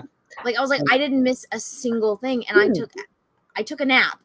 Wonder if we fell asleep during the same part, because I kind of fully take a nap, but I kind of dozed off during somewhere during the probably end of second act, beginning of the third act, and I woke up and we were in the exact same place. Like I came back to, and I was like, I know I didn't miss anything. There was talking, way too much talking. The movie's old, so. They do. They blur together. Yeah, and it's like I think I was happy that James Gunn was able to let you guys fired me, so I'm going to go to your enemy. I like that spitefulness and the whole throwing the kids in there. I was like, okay, he's being spiteful. I'm absolutely terrified of sharks, and I thought that I was like, never in a million years that I think I could look at a movie that had a human shark, which is literally my worst fear, and me think it's like adorable. He was my favorite character. That was the one where like there were a couple, like him and the polka dot guy. I felt like the jokes worked for those two. Like the gimmick worked for both of those. That was where like James Gunn hit it right tonally, and like they got it for both of those characters. Yeah, but then it's like, it is like the Marvel aesthetic when DC is kind of like, let's not do the whole funny thing. Let's try to take everything as seriously as possible. That's why we're going to mute all the colors and do all this, have all this depressingness. And so like there is stuff about it that I'm like, I've seen this too much before. I am getting tired of it. It's just too much. I love the Guardians of the Galaxy. and I was surprised by how much I enjoyed that movie. And that James Gunn, that's his thing. Hey, I did not like the second one. The first one, I was like, this is peak James Gunn. This one, again, seeing it in theaters is a whole different thing than watching it in your bed on a small iPhone. Yeah. But I did enjoy it a little bit more. Some people are like, oh, the Harley stuff dragged. I'm like, you don't. Of course, the Harley stuff dragged. Harley is what's going to make this movie any kind of money. People fucking love Harley Quinn. Having her have her own little side hustle thing, have her all dolled up and then ripping it apart and going crazy. I mean, that's what people want. Harley Quinn fans want. If you're a Harley Quinn fan, like, you're gonna love that. You're gonna love this aspect of it. And then the feminists are gonna like it because she killed the man, right? Exactly. She killed the toxic man and then fought her way out. It's like that's where the money from the movie was, and James Gunn was smart to do that because nobody knows who the fuck any of the other characters were. They're not going to make you any money. Yes, there's going to be some cosplayers, but it's like, remember when the first Suicide Squad came out, even though that movie sucked? Every fucking girl on Halloween was that Harley Quinn. He knew exactly what he was doing. And no one in their right mind you didn't see the big like culture phenomenon of all the girls turning into the Harley Quinn from Suicide Squad with Birds of Prey. Nobody fucking wanted to dress like that, But guess what? Girls are going to look at this version of Harley that he gave her outfit changes. Even though she only wore like those two outfits, she had the one that was all ripped up and torn. So it's like, you can have the full ball gown, you can have the torn ball gown, you can even more torn ball gown with the combat boots. You have the classic video game version of Harley Quinn in the very beginning. It's like, this is a cosplayer's dream, and that is where the money from the movie is going to be made. And he highlighted that perfectly, even giving her the javelin, Yep. Oh yeah. Oh yeah. All the little girls with their Harley Quinn dress, torn up dress, and their javelin. It's gonna be a thing. I saw that. I'm like, this is where the money is gonna be made. You don't have to like it, but we can all be smart enough to know that's the reality of the situation. Yep. And because I mean, that's the world that we live in now, and so they're gonna make the money doing that. If it's not, remember what Yogurt said. Merchandising, the real money from the movie is going to be made. That's it. Harley Quinn is going to be the merchandising for them, and he highlighted her much better than what I've seen other people do. And I mean, he utilized Margot Robbie, and he utilized the other people the way that he did, and I think the casting was really good. Doesn't matter if I didn't really care for the actual movie. I think everyone that got cast, that it was the right casting for the job. I agree with that. I definitely agree with that. I do think this was the most I've seen, like the most work I've seen them give John Cena in a part, and I think it was a little too much for him to handle that.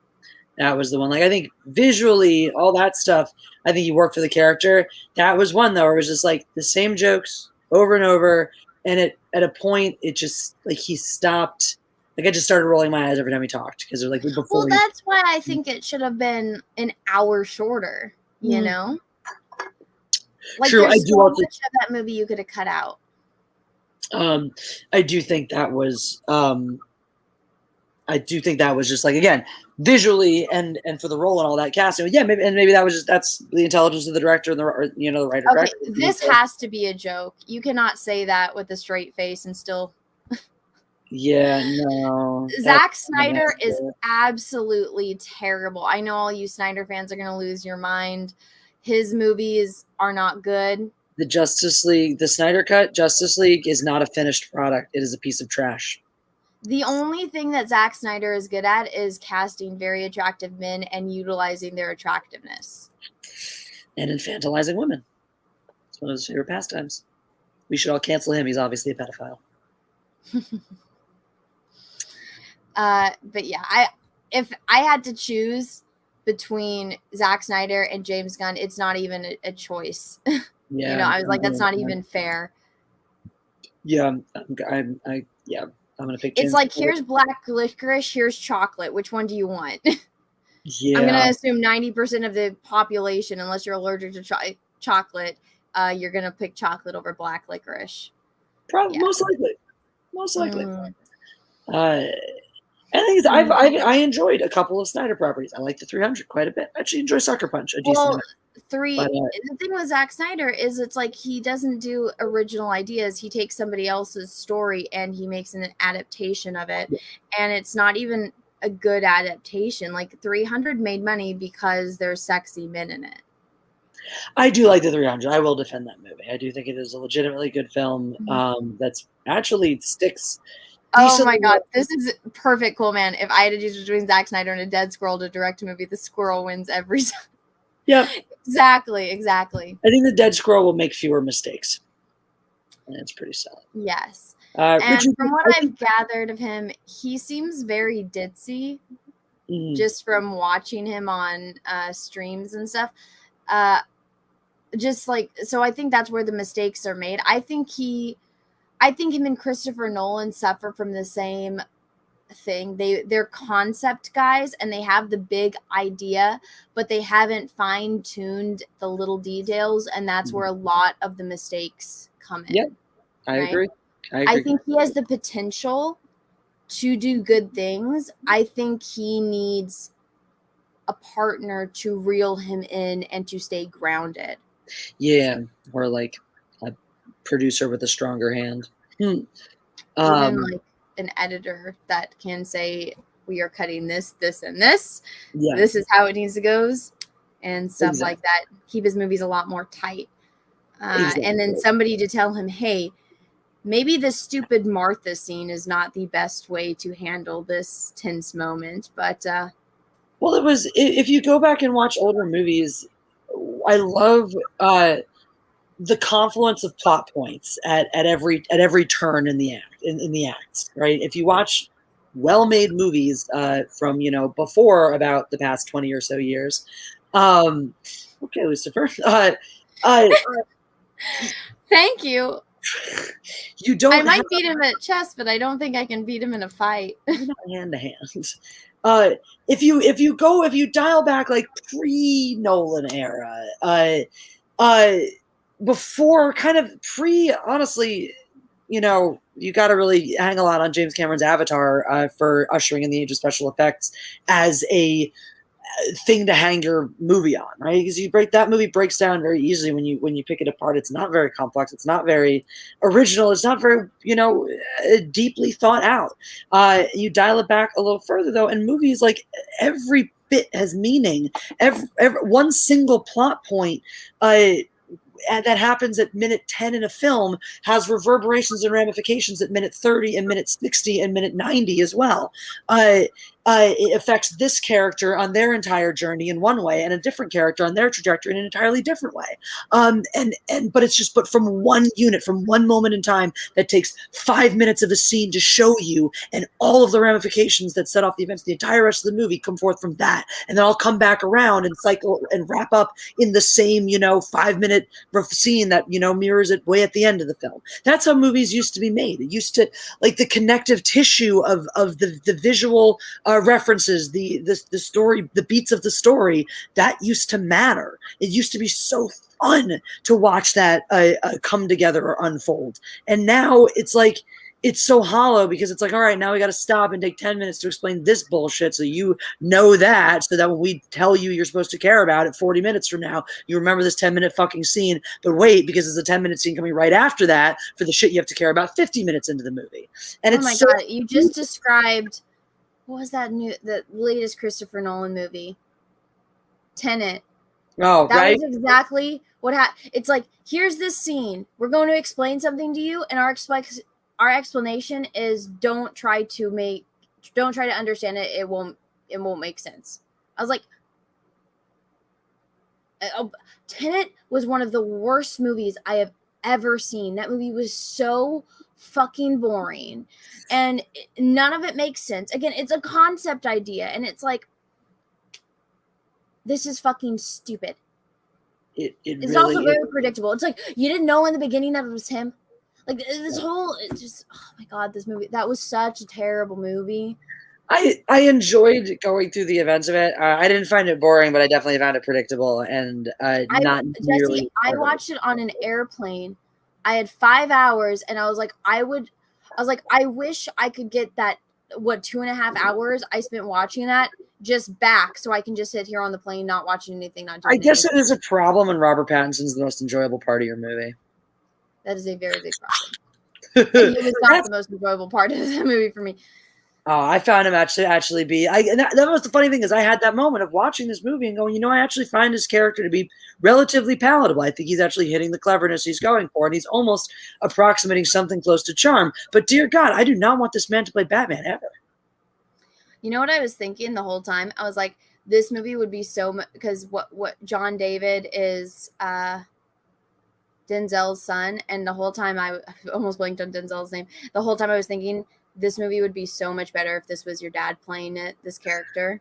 I was like, there would actually be stakes and charisma and, like, I don't know, a fucking character instead of a kid riding on his dad's talent, just reading lines. I don't know. I do actually like John David Washington quite a bit. I really, really loved him in BlacKkKlansman. I've never seen BlacKkKlansman, but he did not do a good job in Tenet.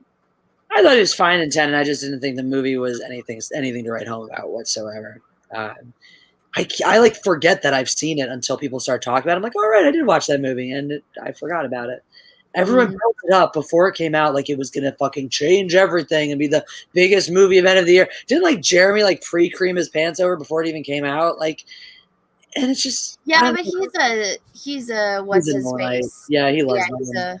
But it's like I don't know, but everyone was building it up, like people who were Nolan fans and stuff. But people are building this movie up like, oh my god, it's gonna blow your mind, it's gonna change everything. I'm like, dude, it was a wet fart, by that metric, it was no. The fact that I was on an airplane and I was like, I'm more entertained sitting here in a very uncomfortable chair, getting my seat kicked by a kid behind me. That I would rather do that than watch that movie. Like I wanted those hours being bored on a plane back than watching that movie. That's how much I did not enjoy Tenet. Well, but even the same thing, like with Memento, I remember somebody made me watch like, Anna, this is the greatest movie ever. That one guy you like that's in your other favorite movie, he's in it. And it was the first 5 minutes and I was like, this is what's going on. And I remember my friend got pissed at me. They're like, shut up. And I was like, this is the most it was not an enjoyable movie. So it was extremely predictable. I've never seen it, but I do know that every time I read, every screenwriter that I've read works by or been taught by loves to tear it apart. Apparently, if you actually, like I said, I've never seen it, so can't speak to it, but for people who have actually analyzed the script, apparently it just doesn't hold, like, beyond the gimmick, it just doesn't hold up. So. Yeah. I mean, it's so obvious because, it's the setup and everything, but I think people should just not give me any expectations because every single time a friend is like, Anna, this is the best movie ever. You need to watch it right now. Every single time it's shitty, except for like 2 instances, which was my aunt made me watch Star Wars. I have no regrets there. And then my dad making me watch Star Trek. The only 2 times people have told me, Anna, these are the greatest movies ever. You will not regret this. Only twice has that happened. Every other time people have told me, Anna, these are the greatest movies ever. They fucking lied to me and they're shit. Well, have you ever seen Rosencrantz and Guildenstern Are Dead? I've never heard of it. You won't think it's the greatest movie ever, but I bet you won't find it predictable. What's it about? It's the filmic adaptation of an absurdist play by Tom Stoppard. It's essentially Waiting for Godot mashed up with Hamlet. You familiar with existentialism? I think so. So, like, theater of the absurd was like the humorous performative version of existentialism. So, like, if existentialism was like, oh dear God, nothing matters and we're all gonna die, theater of the absurd was like, oh dear God, nothing matters and we're all gonna die. And it focused on the futility of language and the just general purpose, like the meaninglessness of spending time searching for meaning. it's fun, fascinating, weird wordplay, and very bizarre. Who's in it? Tim Roth, Gary Oldman, and Richard Dreyfuss. It's a fucking I baller love Gary Oldman. dude. It is a baller cast. It is a meditation on the nature of existence, I guess you could say. That's about a way to describe it. It's a meditation on the nature of existence. Actually sounds very compelling. You might like it. I wouldn't. I feel like I've been in that kind of mindset ever since like my sister died and my cousin died and my grandpa died. I've gotten this like, I don't know, it's like I go in and out of like this depression of nothing matters. What's the point of living? Because everyone around me is just going to die. And what is the point in it? Because nothing I do is ever going to change the world or matter. And again, everyone around me is just going to die. So what's even the point? Yeah, that's existentialism. That's basically me right now for the past couple years. Yeah, you've been living in an existential crisis. Yeah, you might actually derive a lot of value and meaning from Rosencrantz and Guildenstern are Dead. It's I guess it can be, you could describe it as fun and funny if you were in the properly dark mindset for it. Maybe I am. Maybe that's a movie I need to watch. Is it going to make me more depressed? I don't know that it would make you more depressed, but it might make you more thoughtful about your depression. It might make you less. I don't know that it, like, I don't know. It's just very, like, it's very contemplative. Night Dream, this is Rosencrantz and Guildenstern are Dead. Ernest Hemingway was an existentialist. Yeah, Tian and Dill, I would agree with that. But yeah, no, it's really, so essentially you're tracking these two characters who are minor characters in Hamlet, who are just kind of trying to make sense of the world that's kind of moving around them that they don't feel like they have any agency in. And when you break it down, Rosencrantz, who's Gary Oldman, is kind of the body of the two, and Tim Roth, Guildenstern is look this up. Is the brain. Read the title one more time. Rosencrantz and Guildenstern are Dead. I'll type it in the private chat because it's popped up. Oh, it's a play. Yeah, it is a play first, and yeah, Tom Stoppard actually adapted the screenplay and directed the film. 1990. Yeah, so young Gary Oldman, adorably young Gary Oldman, adorably young Tim Roth, and like weird middle-aged, like mid Richard Dreyfuss. Like he's not young anymore, but he's not quite like super old man Richard Dreyfuss yet. Like he's got a full crazy gray beard going on. It's something. Is it? It's a period piece. Yes, but it's like very. It's just like very odd, like period-ish. But like, you ever watch movies that are just like not quite in reality? Yeah. This is not quite in reality. Okay. Yeah. I feel like I would like this movie. You might. One of my favorite quotes of all time that I used to keep in my quote wall is from it. It's when they're on a boat. And it says, and Rosencrantz asks Guildenstern, "Do you think death could be on a boat?" And Guildenstern says, "No, death isn't. Death is the ultimate act of not being. You can't not be on a boat." But I've frequently not been on boats. No, what you've been is not on boats. I feel like I want to watch this movie now. You're selling me on this movie. Well, there you go. Now, so there you go. That's my wild card movie. That's my wild card movie. I love it. I like that. I think I have. At least for me, if it's not,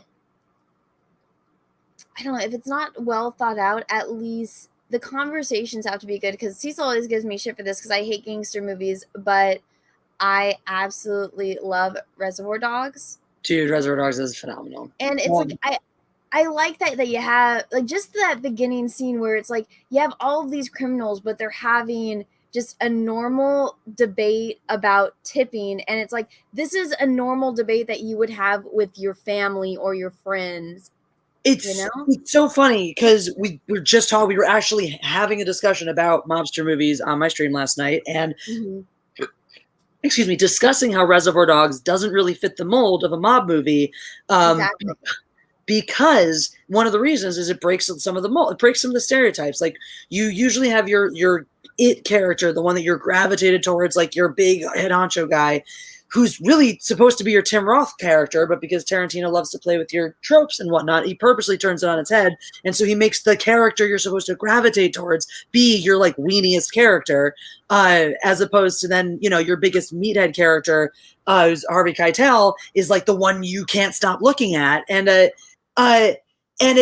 so he plays with those because that's Tarantino. He Tarantino-ifies the movie, and so like he plays with the tropes and breaks it down, and it takes this genre that's this very fast-paced, inaccessible, different world from the world you're used to, and breaks it down and makes it a really accessible, regular guys, hey, just people talking to each other kind of film, which is what makes it unusual and atypical, and I think takes it out of the genre. Yeah, I'm gonna highlight this just because I know it's out of order, but Chris Stanley thinks this Pulp Fiction. Anna, thoughts? I love Samuel L. Jackson in that movie. I would never think that like, oh yeah, Samuel Jackson and John Travolta, but they work so well together. It's my favorite John Travolta role outside of like, it's like that and Grease are like the only two things I can stand him in. I know, I'm so biased. I love Grease, but yeah, it just that I honestly, how to explain this? It's where he's got the whole religious aspect, and he's like, we should have died and we didn't, and it was a sign that he needs to get out. But then it's like, it's weird because that movie, it's not about Samuel L. Jackson. It's about what's Bruce Willis. Like the movie is about Bruce Willis, and he is like the hero of the movie, or he's the good guy because the thing with his dad and the watch, and he's the one that's on this mission, and John Travolta and Samuel Jackson are the bad guys working for the bad guy. And it's like, I don't really care too much for all of the scenes with John Travolta and with Uma Thurman. It's like, I watched that movie because I want to see Samuel L. Jackson in it. Yeah. And like, that is Samuel L. Jackson's movie. I mean, my wallet says bad motherfucker on it. Somebody, thank you, by the way, who sent me that wallet, and I have that wallet, and every time I go out with it, people like stop me and say, hey, nice wallet. It's like, but I watched that movie for Samuel Jackson's character and what he's going through, and that evolution of that character, even though he doesn't really evolve much. It's just him coming to a decision that he got a message from God, and that message actually comes to play because it saves his life. Because if he wouldn't have listened to that, he probably would have been dead, just like John Travolta, or he would have been there to save John Travolta. You can interpret it any way you want, but I like that. I like the conversations. I like the way Tarantino plays characters and plays personalities and actors with one another. Yeah. And it's not my favorite movie of his to watch, but sometimes I will just watch the scenes with Samuel L. Jackson, and it is absolutely phenomenal. So what do you think about Pulp Fiction? It's one I can always sit down and watch. It's like, it is not above reproach for me. Like it's where you can, I think, start to see already. Like, to me, Reservoir Dogs is Tarantino's best film in the sense that like it doesn't suffer from any of his later self-indulgences and pitfalls. Pulp Fiction, you can start to see a couple of the hallmarks of those take shape that I don't care for in his later works. However, overall, I think it's an excellent film and I really enjoy it. It's one that's like, I don't necessarily like need to put it on all the time, but anytime someone's like, hey, you want to watch Pulp Fiction? I'm like, yep, throw it on. Yeah, it's one of those movies that if it's on TV and like there's nothing really else, it's like, you're flipping through channels, it's like, oh, Pulp Fiction, all right, yeah. I'll probably stop on that channel unless I'm actually looking for something different, yeah. Exactly. Yeah. But yeah, it's not my like go-to. I actually was kind of sad when I found out that Will Smith turned down the role of Django. I think that Django would have, if that movie would have been made a decade earlier and Denzel could have played in that movie, I think that could have been my favorite movie of his. I do think actually Will Smith might have. The thing is, I would have loved to see Will Smith in that kind of movie. the thing is, it was Jamie Foxx, right, that did it. Yeah, I'm not a big fan of Jamie Foxx. I do like him, and I actually think he did. I do like him. I look at that and oh my God, we have to have this conversation because I've been waiting for like a month to have this conversation with you about The Mask of Zorro. Okay. But with this, it's like, I like Jamie Foxx. He was fine. I think it would have been better with another actor. Okay, so pause on this. Remember how we were having this conversation about The Mask of Zorro and how I don't like the actor that played Captain Love? Yeah. I realized what my problem was. That role was written for an actor, and they couldn't get that actor. Remember, everyone's like, well, what actor would you have rather had? And I couldn't think of it, but I was like, any fucking actor. Jessi, they cast an actor that could have been this actor's stunt double. The reason, and I think this part was specifically picked for this actor. And I looked into it when I had this, it was like an epiphany. This actor couldn't be in that movie because he did 4 other movies that year. Kiefer Sutherland. Yeah.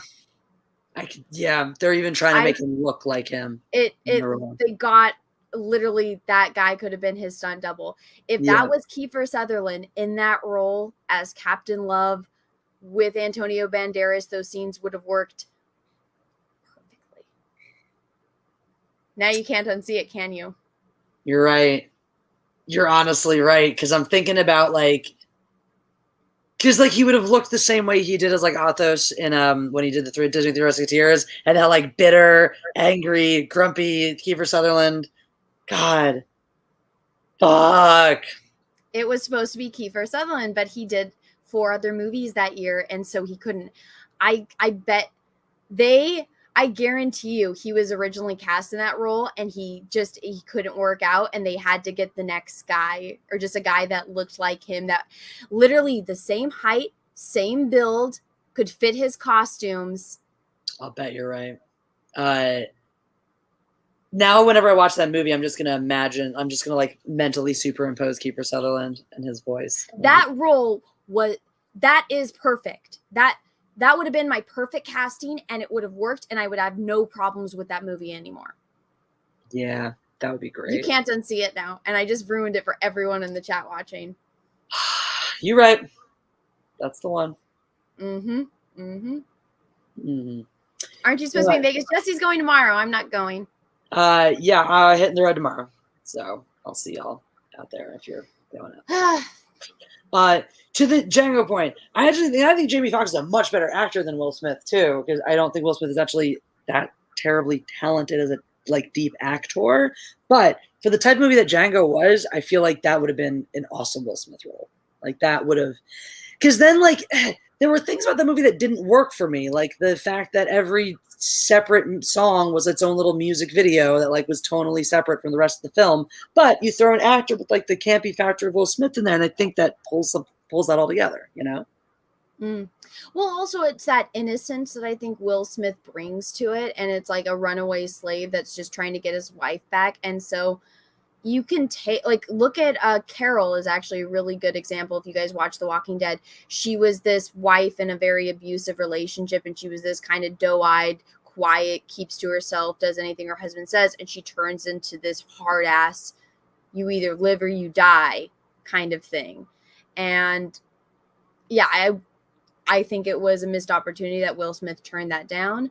And again, I think the perfect actor, if you could go back in time and do that movie back when he was at his peak, would have been Denzel. Coleman, go look at The Lost Boys.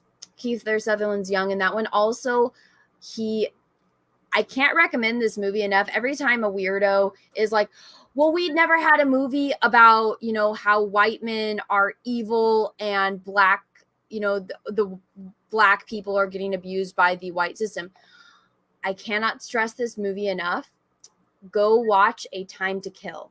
Samuel L. Jackson, Matthew McConaughey, Sandra Bullock, Kiefer Sutherland, Kevin Spacey, Donald Sutherland, all-star cast. It's what made Matthew McConaughey famous.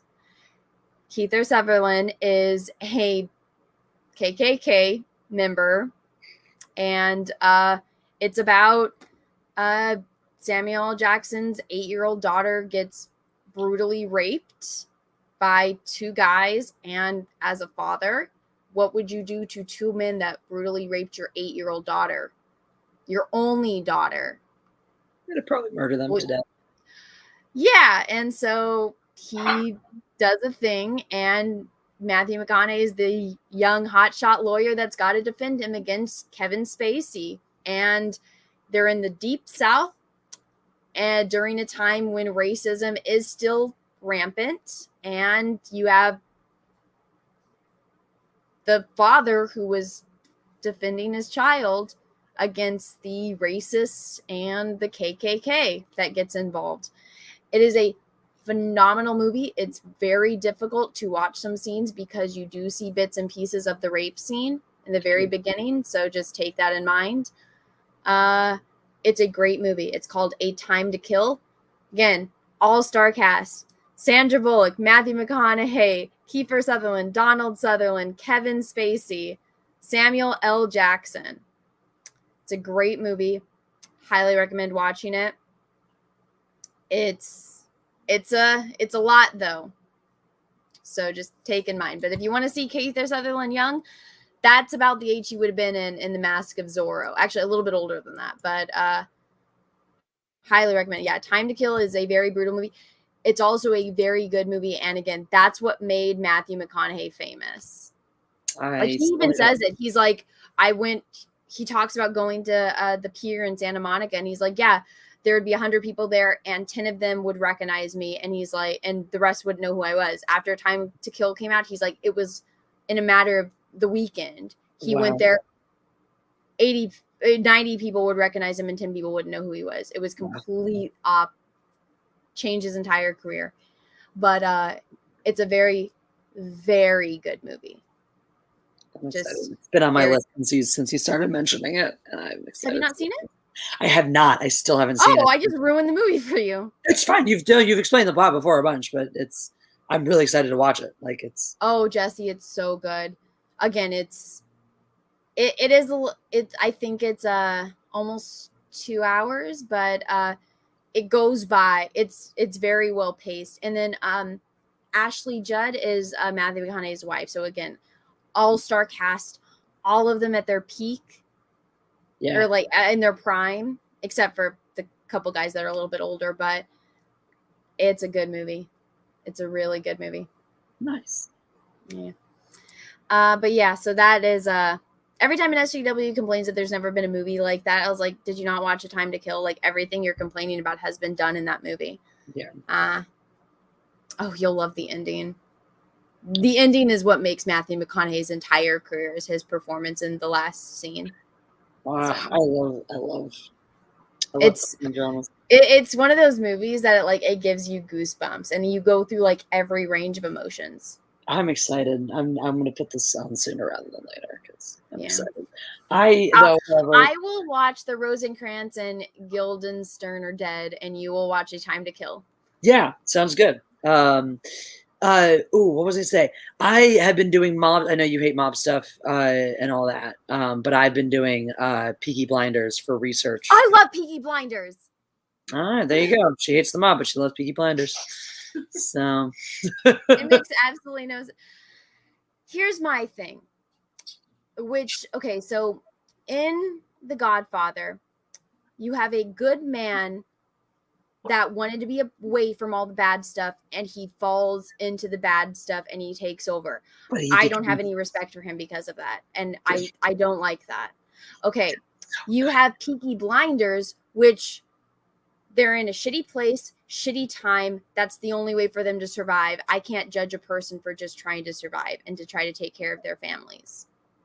And they do try to do admirable things. the entire reason Michael ends up coming into the family is because he has to avenge his father, and that's once he does you can that. do that still without taking over the gangster. You can be smarter.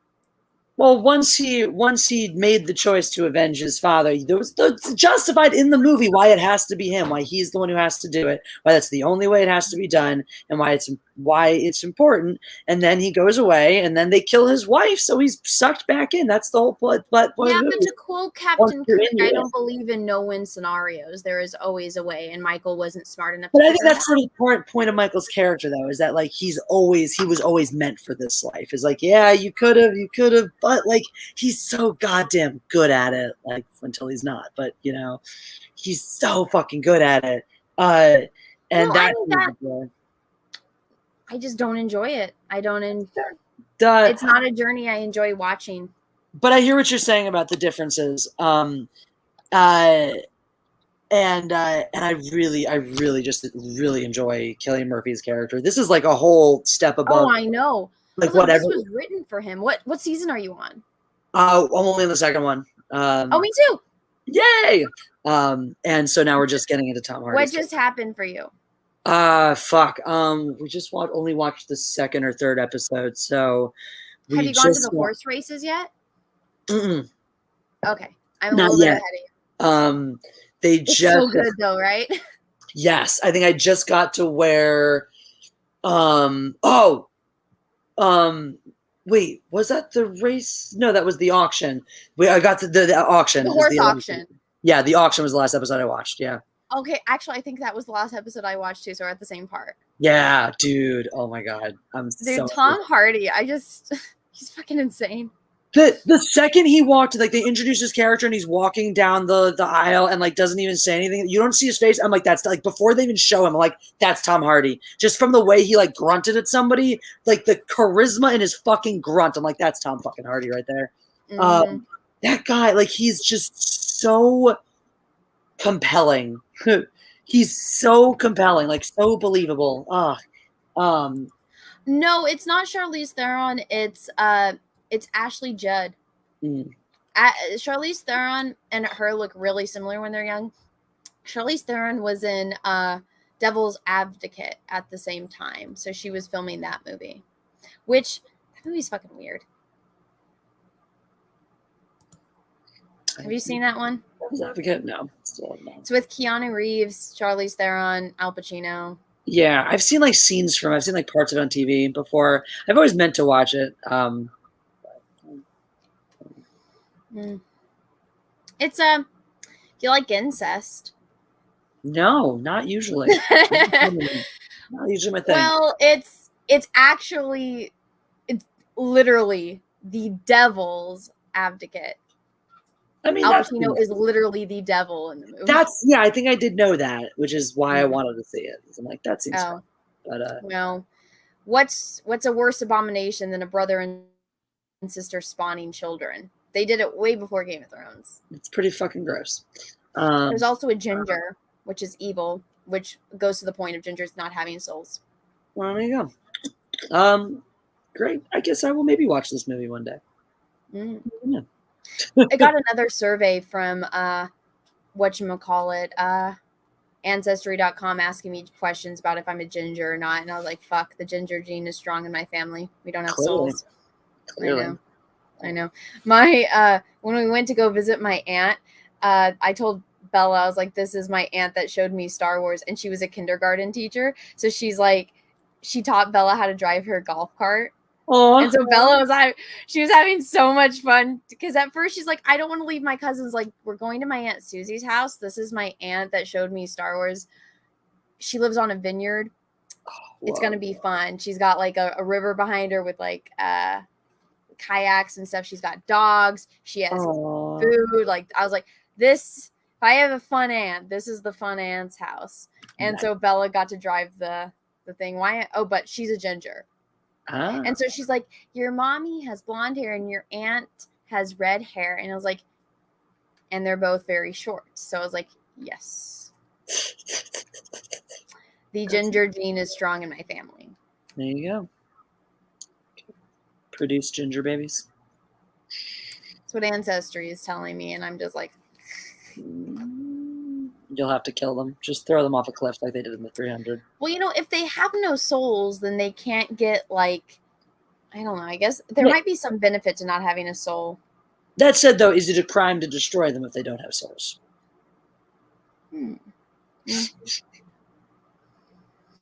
I wonder, does like holy water burn them? Maybe. Let's find a ginger and throw some holy water out. I know.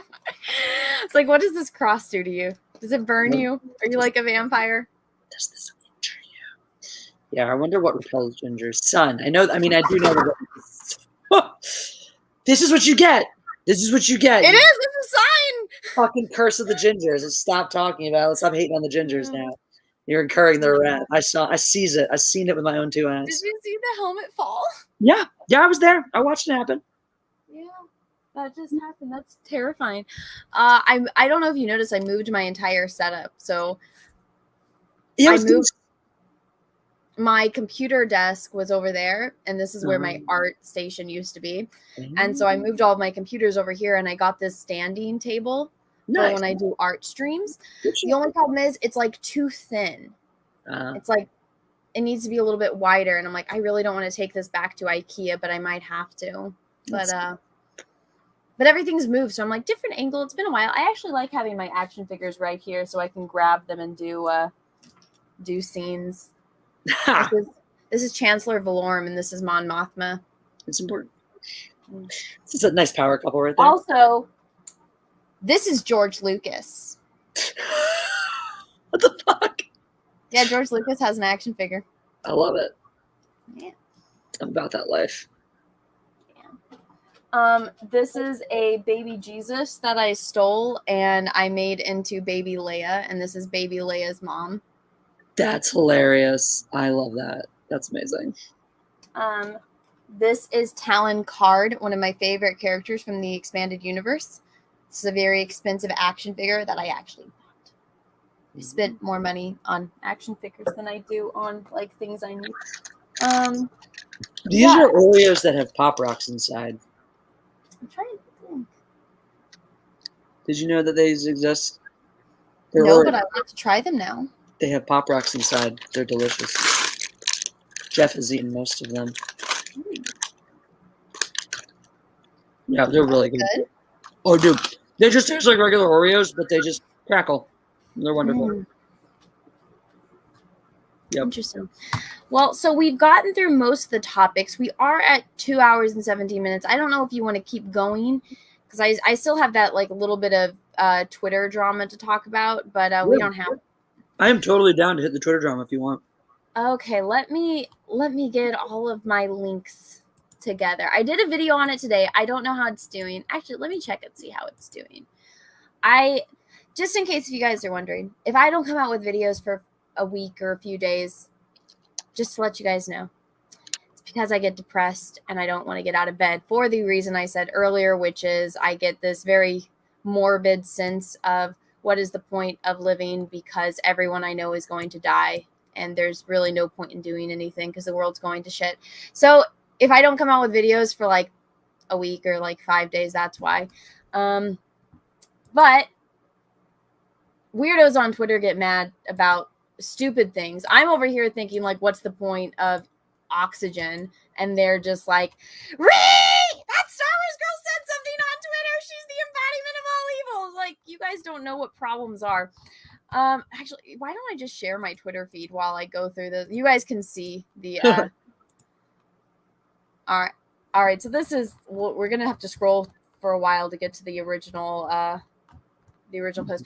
Okay, so here's the original issue, Jessi, which is I made the simple comment of this is a drawing of a man with a woman's head on it, right? Yep. Which is this is a drawing of a man. This is a man's body. I've explained multiple times. When you're drawing men are inverted triangles. They have broader shoulders, slender hips. Women are the opposite. Women are like a triangle. They have slender shoulders and wider hips. Why? Because we have to shove babies out of our bodies. So we need wider hips to be able to do that. Go to a supermarket and look at every single woman there. Yeah. I guarantee you will find more women, and I'm going to go on limb and say 99.9% of the women you're going to see do not have wider hips than a man. And if the man is a twink, that does not count. Yeah, An this is average size man. This kind of looks like maybe they went in like right on that separated middle part, like where the red is on the sides, and like tried to like right on that front part, like they almost like they added the light to try to make it look like it's flaring out higher than it is, like to give the illusion that she has hips, to be like, oh yeah, it is a woman after all, haha. But like, yeah, no, this is like, I don't know much about art. This is pretty classic, like cartoon guy drawing. Like there were this like the super buff guys that don't get that narrow in the waist, that are just like full blocks down, but most guys are drawn like that, and they got that like swoop through the waist, and the women flare out way higher than that. That's their no fit in this figure whatsoever. And I said Peggy's shoulders aren't that broad. This is a drawing of a dude whose head was erased and Peggy's was photoshopped on. Now, I didn't think that this was going to be a controversial tweet. 407 quote tweets later has been my day.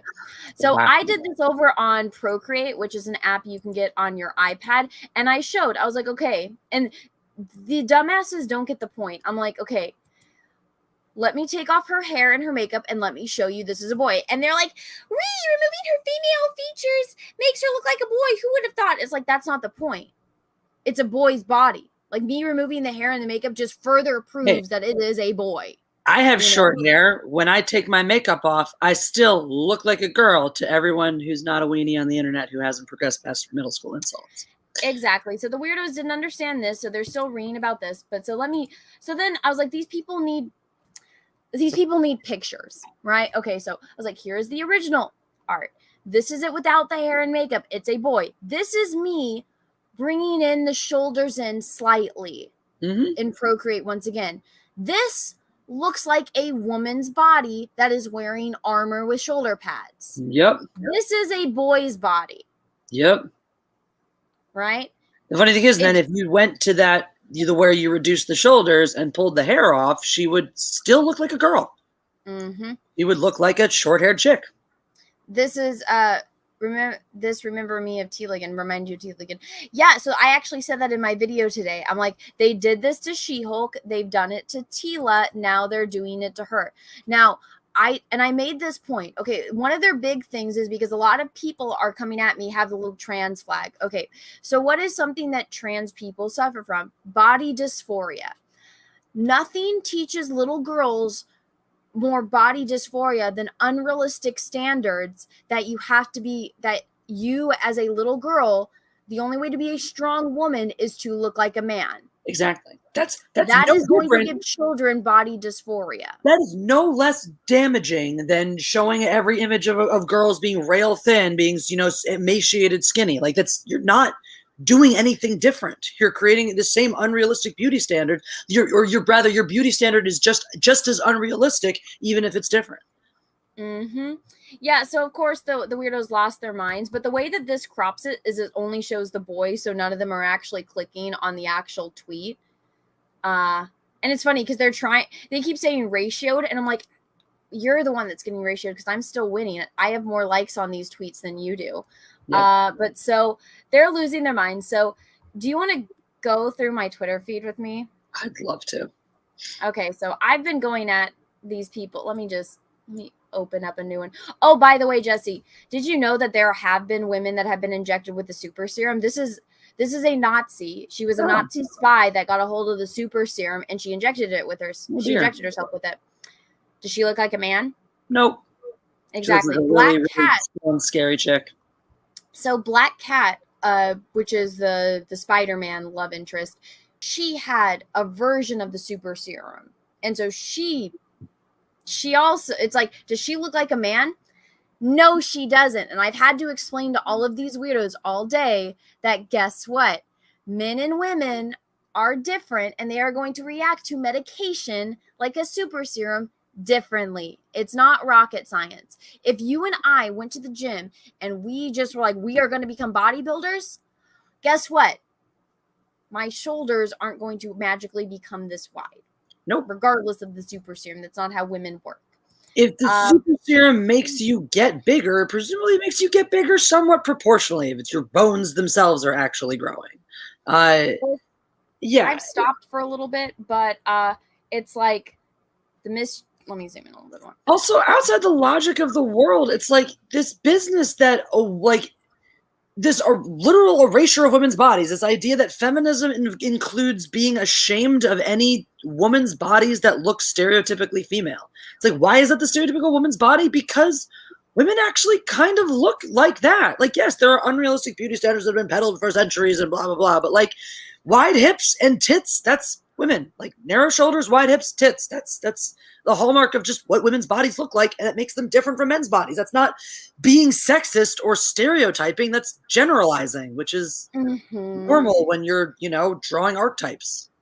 Well, one of the things that drives me crazy is that and I mean, you have to deal with it because you have you don't have the typical girly haircut. You have short hair and you get, people giving you shit, but you have to be freaking blind to not see that you're a girl, because just because you have a short haircut doesn't take away from you have a feminine face. You have a very feminine body type, and it just, you probably get frustrated too by, the idea of, oh, you have to look masculine to be strong, especially in what you do, right? Which is fencing. You don't have to look like a man to be taken seriously as a fencer. Right? Nope. Shockingly not. Weirdly enough, no. Don't got them. Actually, we have, we call them Barbie boobs. Our chest protectors, like literally for women to wear, and I brought this up before when we talked about boobs and body armor. I've shown pictures of this. When women fence, we wear a plastic plate that has boobs stuck out in them. And guess what? There are sizes. They come in sizes. So if you're like me and you have a small chest, your boobs have a small area for them. And if you are large-titted, you get the extra fucking large size, which means that you have a plate of armor that has built-in plastic tits sticking out of your chest when you're fencing. Pretty obviously fucking female there. And yeah, guess what? The bigger chested fencers aren't taken less seriously than the smaller chested fencers. The broader shouldered fencers aren't taken more seriously because they more resemble their male counterparts. We're taken seriously based on our skill and prowess in the strip, and our bodies may look different based on how they individually develop, because weirdly enough, women are built differently from men and also differently from each other. Like, this is a shit, muscular women are beautiful. I'm a muscular woman, for fuck's sake. Like, this is the bullshit. This is why I hate this bullshit. Because when I was growing up, I was told that I was fat because I had a big ass, wide hips, all this shit that's now beautiful and whatnot, and considering sexy and whatever. And now another blue check mark. This is like the 6th one today. Jesus Christ. And now I'm sitting here trying to fight for my same body type that has never been allowed to be sexy, because the second it became in, being in and being sexy is now uncool. It's like, well, fuck you. I've had this very muscular, very powerful, and yes, very curvaceous and female body type my entire fucking life. I don't need anybody, especially not fucking blue checkmark goddamn men on the internet, telling me whether or not my female body is an acceptable female body. Like, that's literally what's happening here. It's just a bunch of men deciding what female bodies are acceptable. When you, a woman, are saying, hey, I would like a female body that more resembles actual women, and a bunch of fucking men are going, hey, bitch, shut up. We'll tell you what women are supposed to look like. How is this any different? Like, these purported male feminists, how is this any different than the patriarchy they're purportedly fighting against? It's just a bunch of men yelling at women, telling them how their bodies are supposed to look. Wow. You guys are so progressive. A+ male feminists, you're winning. Well, that's the thing. The one I've had, I think, at least 6 blue check marks. The women, there's one that said like, oh, like my boner, and I had to respond like, I'm a woman. You know, like I'm a woman. I can't get a boner now. What's your excuse? There's been okay. There, let me see if I can find, because I've been taking screenshots of all of this, because I'm like, I either get blocked or they get deleted immediately. So I'm like, gosh. Also, I've literally seen 3 bodybuilding women walk into my job the other day. Yeah, how many fucking steroids are they taking?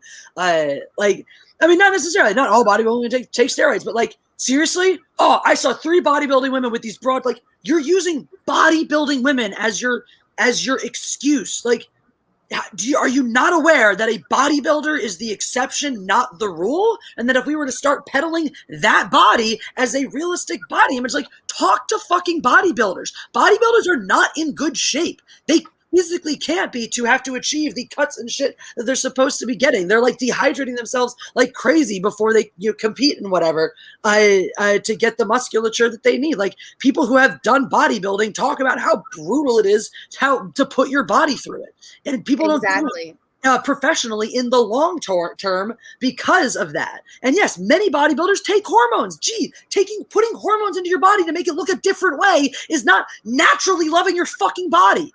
You can't feed me body positivity at the same time you're shoving hormone-laden bodybuilders in front of my fucking face. Mm-hmm. Yep. And so again, this is like, so they like to insult me, like this person said, galaxy brain, take from a complete moron who missed the part of Captain America where a weedy dork became a muscle-bound hunk in a matter of seconds because of a serum. It's like CGTPF idiots don't even consume the media they're bitching about. And it's like, oh, look, pronouns in bio. Turning a little boy into a big man is not the same as turning a little girl into a big man. No. Turning a woman who is already at peak physicality getting injected with a super serum. And then I had to, do this. It's like, here are two women that have had the super serum. Do they look like a man? No, they don't. Disappear? Do their shoulders hulk out? No, they still look like just tougher women. What is it? Like, to me, my response is like, why do you hate women? Why are you so afraid of a woman's body that you can't allow it to be shown anywhere? Why are you so afraid of the female form that you have to erase it? Why are you so ashamed? Why are you so puritanically ashamed of femininity that you have to cover up and hide what a woman's body actually looks like all the fucking time? That is hating women. That is sexism. Exactly. And none of them get it. And that's the thing that blows my mind is I am apparently the embodiment of all evil because a woman, expressed my opinion on my own timeline, and these weirdos are coming out of the woodwork to insult me left and right and say all of these things. And it's like, all of them are guys. Well, a majority of them are guys that have pronouns in their bios, calling me dumb bitch and, insulting me and stuff like that. And it's just me, going and saying, hey, basically, I know you don't like him, but I'm going to quote him because it's a great quote. Facts don't care about your feelings. It's a good quote. This is what women look like that have the super serum. It's not that hard. What's the picture underneath? Is that someone trying to count? Is that someone's counterpoint? Oh, yeah. I said, this person said, and this was before the talkies. And I said, notice how she still is the body of a woman. Crazy how that works, right? Yeah, like she's got big biceps, but the shoulders are not 8,000 feet wider. Like, what's your point? Your point is still wrong. Like, it's not going to make your shoulders turn into man's shoulders. It's just going to make them buffer women's shoulders. There's some people that keep constantly responding to me and it's really creepy. And so I just keep pointing that out and I'm just like, you're obsessed with me. Like, you guys are telling me not to get bent over a cartoon, but then you're going over and over. You won't leave me, a real person, alone in real life. Like, you're so concerned about defending this fictional cartoon that you are now harassing a real human being. Like, think about that for a second, ass fucks. And then they go and they delete it when you point it out. Like, oh yeah, because they can't handle it. Can't handle being called. This is why I have to screenshot everything. Like, look, you're a fucking idiot if you think something called super serum ain't gonna give anyone broad shoulders. Like, and I'm just like, here you go. Okay. Do you want to take a bet? How much do you want to bet this guy has pronouns in his bio? I'd put money on that. Oh, we lost. We lose money. Actually, I think that they might have had it on there and they took it off. Oh, reasonable. That makes sense. People were making jokes. Oh yeah, this like my response to these people too. It's like, sorry, you don't get to comment on the woman's, or you're not a woman. You don't get to comment on the female experience. You're offending me. You're offending me as a woman by appropriating my experiences and trying to comment on my experiences because you're not female, so you don't fucking know. Like, look at this. This is some person called Dave, and it's like, bitch, shut your ass up. Stop saying bullshit. It's like, very mature way for you to respond to somebody on the. Oh, here it is. So this is okay. Blue hair. Oh my god. Losing their mind, and so let me go down a little bit. Really So just reading. It deleted. It said blue hair, pronouns in bio, triggered. Precious. And then she went and she blocked me and she blocked everyone. She did a blockchain. Precious.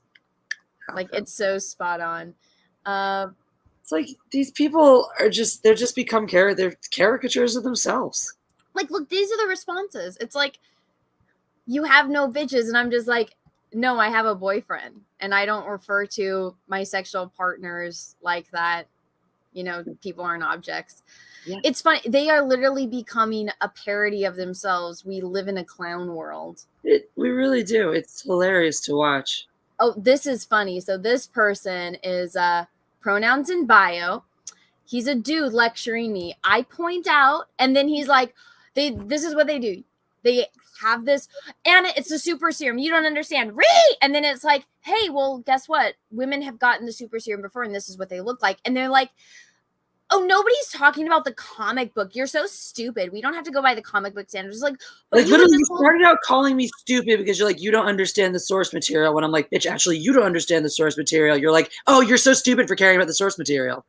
Like, really? Okay. Exactly. No, this guy goes and it's funny. I need to get a screenshot. He said this: imagine a story about parallel worlds, alternate reality, showing something different. Say it ain't so. And then they go in a little bit more to caring about like the comic book something. Let me see if I can find it if he didn't delete it. Oh, look, another move check mark. But it's funny. I actually really pissed off the blue check marks. Well done. I know. But yeah, it's one of those days. So yes, guys, I have been taking screenshots. I will be making a video making money off of these weirdos. Please stay tuned to watch. It's going to be fun. Oh, this guy. I laugh so hard. So you want to take a look at this guy. So this guy is telling me to shut the fuck up. He actually doesn't have pronouns in bio, but I guarantee you he's a male feminist. But he's a creator and a screenwriter. Did you see that? I did see that. Also, you know what I found was interesting? He has a link to his Kickstarter. Mm-hmm. And he only made, his goal was $6,000. He made $6,364 in, I don't know how long this has been going. This project will now be funded, reach his goal. I don't know how long it's been going. Maybe somebody else can say. Okay, he has 48 hours left. I think I made this much in my Vampirella cover in the first hour. Yeah. So I laughed at that. And it's like, it's easy to gloat over an asshole. You know, it's like, if you're going to be an asshole to me, I'm not going to be nice to you. Exactly. It's like, oh, you want to get all buttery? You shut up. You shut up. You're just sad because you're not as relevant. Try about it. Well, you know what's funny? So this is a blue check mark that's trying to go right. And it's like, again, that's still a woman. That doesn't negate what I was saying. But it's funny. So they get, they're starting to get traction, but watch this. So they go and talk shit about me. They get some kind of traction. Okay, let's go look at the previous tweets. Okay. 16 likes. That's a share. 17. That's a share. His actual tweet, no one. 0. No likes, nothing. It's like, oh, you have to interact with me to get some kind of traction. Isn't that funny? That's adorable. These guys love it. They're like, oh my God, we can talk about anything if you watch, you like our tweets. Oh my God. Oh, this person summed it up great. Anna, women can be strong and still look feminine. Weirdo. You hate women. Oh yeah? What about black people in the KKK? I kid you not, Jessi. Somebody said this is like, you are the equivalent of a black man joining the KKK. And I was like, what the fuck are you talking? Look at your face. I'm not joking. I took a screenshot. That's something somebody literally said to me. Was I am the equivalent of a black person joining the KKK. Another one. You are Mexican. Yes, that was an insult. Yeah, and talking to Jessi. This isn't made up. This is real. Somebody said, they're like, you're like a person that goes into a bathroom and tells other women they're not feminine enough. And I was like, I don't talk to strangers in bathroom, you fucking weirdo. What? Yes, I know. Every point that this person make is actually an insult that somebody made at me. All 3 of these. Actually, 4 of these. I'm not kidding. Like real. Yes, these are things people actually said to me. I was the equivalent of a black person joining the KKK. I need to shut up because I'm a stupid Mexican. which I'm not Mexican, by the way, but nothing against Mexicans. And I go up to women in bathrooms and tell them they're not feminine enough. Those are things people said to me because of, let me go to the tweet. Because I posted this, that equals all of that, apparently. The only type of person I have ever heard of going up to other people, random strangers, to tell them they are doing life wrong are fucking social justice warriors. Yep. That's it. That's it. Morb 357 says, so wait, are you black or Mexican, Anna? Which is it? We want to know. Apparently I'm both. Latina. Apparently I am a man that gets boners from cartoons. I am a black man that joined the KKK. I am a stupid Mexican girl. And I have internalized misogyny. I love my internalized misogyny. It gets me laid every single night. Like, look, I'm not kidding. This isn't made up. You can be this is the type, or you can bet this is the type of person who harasses women in bathrooms for not looking feminine enough. And I said, I don't talk to strangers in bathrooms. That's not a real thing. That's never happened to anybody ever. That's made up. Prove it. Prove that a woman has actually harassed another woman in a bathroom for not looking feminine enough. Fucking prove it. Fucking show me the goddamn receipts. That is bullshit. I am a woman. I can speak from experience. That is fucking bullshit. I'm just saying.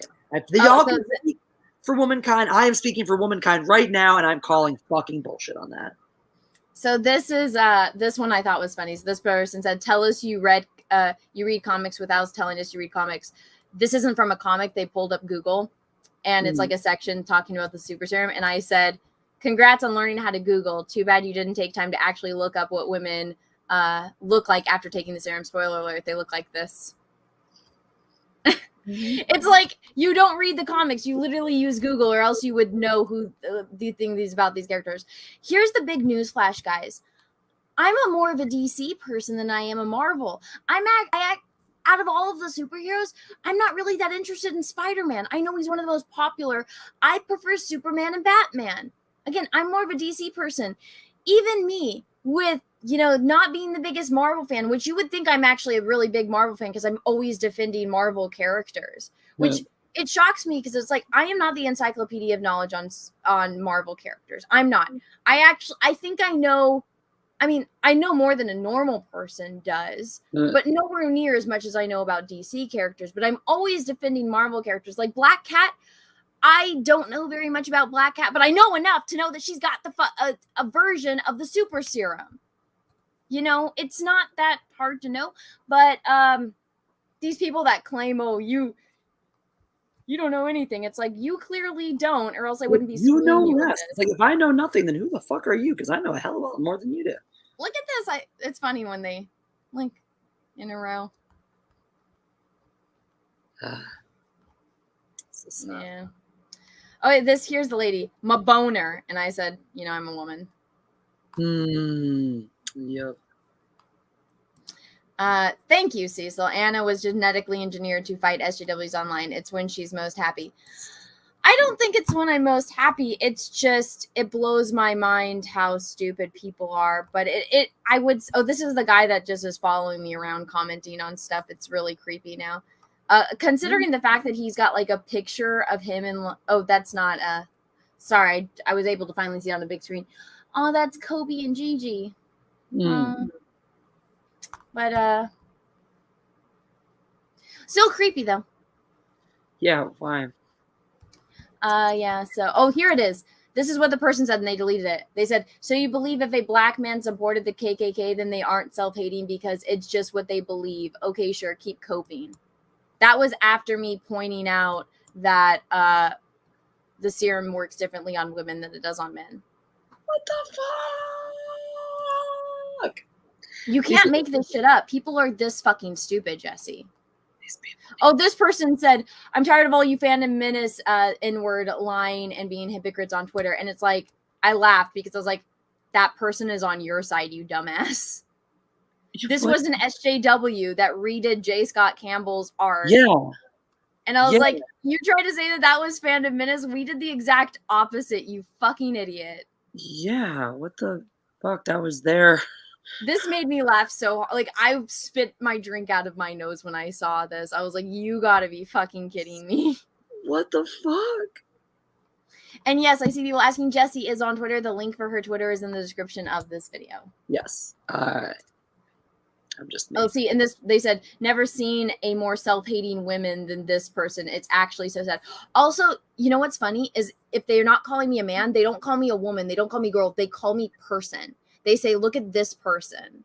They won't call me this chick or this girl. They won't refer to me that way. They've diluted me to person because if they say that this is a woman, they'll look like they're attacking women. Yeah, can't say that. Mm-hmm.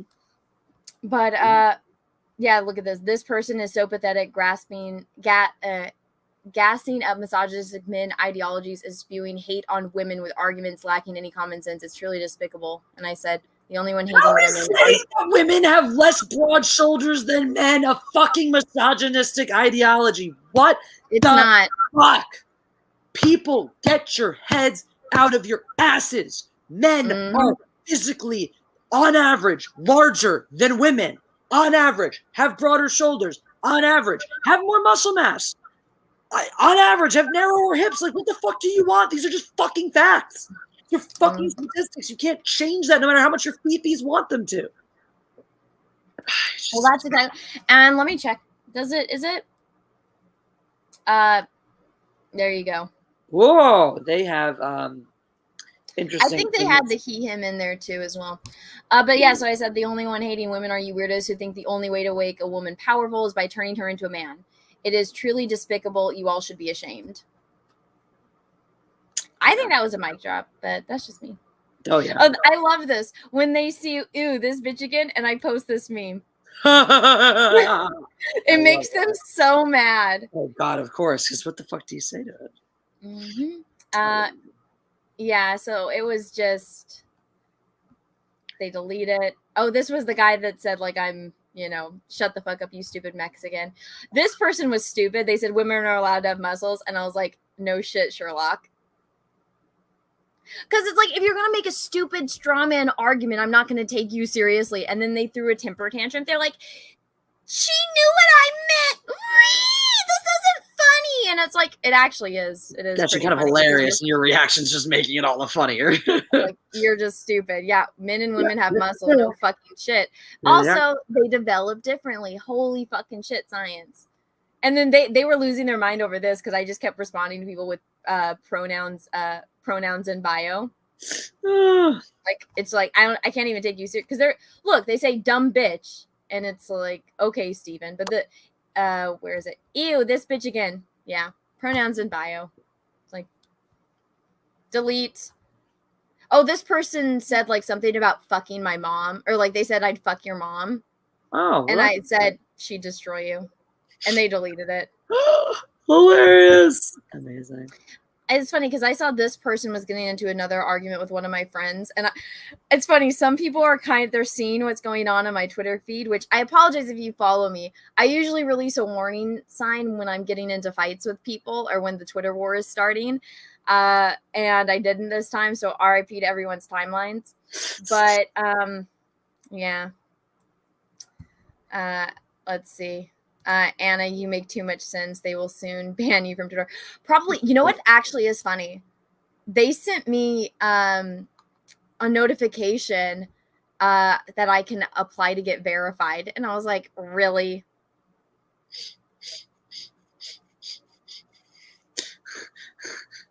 That's hilarious. I was like, you want to verify me, Twitter?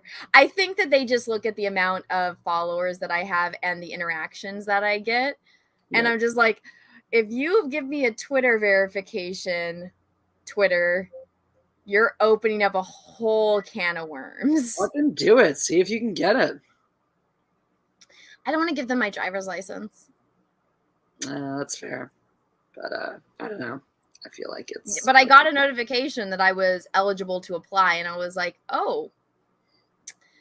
Again, it's got to be a bot because I'm like, I don't think a person working at Twitter would want me to be verified. Well, you never know. Maybe someone really likes you out there. Hopefully somebody on my side likes me. Somebody with common sense. But You so know, yeah, it's just few and far between, but they do exist. people calling me names, doing all of this. Oh, this person told me to die, and then they said, let me show you. So I said that's mature, and they said I don't give a fuck, and it's like, then why'd you delete it, weirdo? Yep. Mm-hmm. And they're telling me to die over a tweet on my own timeline that they didn't like. Literally, I came to your Twitter to see the tweet you made to tell you to die. Mm-hmm. Look at this. This dumb bitch doesn't understand that Peggy was a fit woman who got serum, which bulked her up even more. This sexist behavior and all an attempt to please the neckbeards of the internet. And I just said, do you kiss your mother with that mouth? Blocked! Blocked! How dare you hurt my feelings? Oh, this person said, just lost a few brain cells reading this. Go touch some grass and soak in the sun. And I was like, fuck you. And I said, by the way, this is my grass, not mommy and daddy's. They hate that. They really hate that. Because it's always fucking true. This person changed their picture to that. But yeah, look, it's a dude. It's a dude, you know. Shocking. It always is. But I know that this is, this one I thought was funny. But they're like, no one cares. And it's like, then why are you obsessively commenting on all of my tweets? You know? Yeah, that's like a real weak one when like you literally took the time to post something saying that no one cares. I'm like, yeah, but clearly you did because you're here. Here, if you guys want to see this, I'll post these tweets in the chat. You guys can see for yourself. But they are trying to ratio me, which it never works. They always fail. This one, they're really trying. They're like, get ratioed. And I'm like, yeah. You want to keep going? So they've been posting this in their little discords trying to ratio me. It's not working. So, yeah, it's just, I find it amusing. What do you think about all of this, Jessi? People need something to hate, apparently. And it's just hilarious to me that the people that want to so desperately accuse us of being the worst, of being the, progenitors and perpetrators of this hatred are actually the ones who can't let it go. Like who actively seek us out in their free time to let us know how much they fucking hate us. I'm like, you're showing your hand clear as day, and I'm just here for the ride. Show me popcorn. Hey, Wise Guys is here. What's up? What's up? Hannah, stop abusing males who are below 3 inches. I mean, but yeah, I don't like the whole idea that the only way for a woman to be strong is to take away anything feminine about her. And I said this in my video earlier. Yoking out and going to the gym and having unrealistic body standards of you can only be strong by looking at a man, that is not healthy. That's going to give little girls that you're trying to teach this to body dysphoria. When I was a little girl, you know what I watched and what taught me how to be a strong woman? I watched this movie called Mulan. And in Mulan, there is a song called I'll make a man out of you. And guess what? Mulan is a woman pretending to be a man in the Chinese army to save her father. And what does Mulan do? Not only does she save her father, she saves all of her friends and she saves the entire fucking country. She doesn't use that by lifting weights. She uses that with this thing in her head called a fucking brain. And that is what taught me how to be a strong woman, is you might not be able to bench press more than the guys, but if you can outsmart them, you can do anything. You can climb the pole and get the arrow that no other man could do. And that wasn't shitting on other men because those men were her friends. Yep. She just saw a challenge and she conquered it. When they had one thing left, they were going to be outnumbered by the Huns. They were getting ambushed. What did she do? Instead of killing the leader of the Huns, she took out his entire fucking army. Because she was smart enough to understand, hey, maybe if I shoot this at the fucking mountain cause an avalanche, I can get rid of a majority of the army. That's why he got pissed and sliced her open, right? And even at the end, same thing. She didn't do that by physically overpowering him. She's able to be strong and overpower him with her fucking intelligence. That's what it's about, being a strong woman. Yep. Ellen Ripley, she didn't survive by punching the alien in the face, the xenomorph in the face. No, she was smart enough to figure out how to fucking survive and how to get rid of this thing that if you cut it, it bleeds fucking acid, right? She survived. Sarah Connor, She had to survive against the Terminator by what? Her fucking mind. Yes, some of these women do get strong, but you're not going to be bench pressing more than Arnold or Sylvester, right? Yeah, exactly. The way to survive is intelligence. The most realistic, and the most realistic female action heroes we've seen have frequently also like have a male counterpart at some point in their journey who is physically stronger than them. That's part of the trope. Part of it is, no, you're not going to be physically stronger than the dudes. What do you have though that makes you different from everyone else, that makes you special? How can you overcome these challenges without necessarily being able to punch the hardest? Let's take, and we don't even have to do this with a woman. Look at a man like Stephen Hawking. Yeah. He couldn't even move when he was alive for a majority of his life.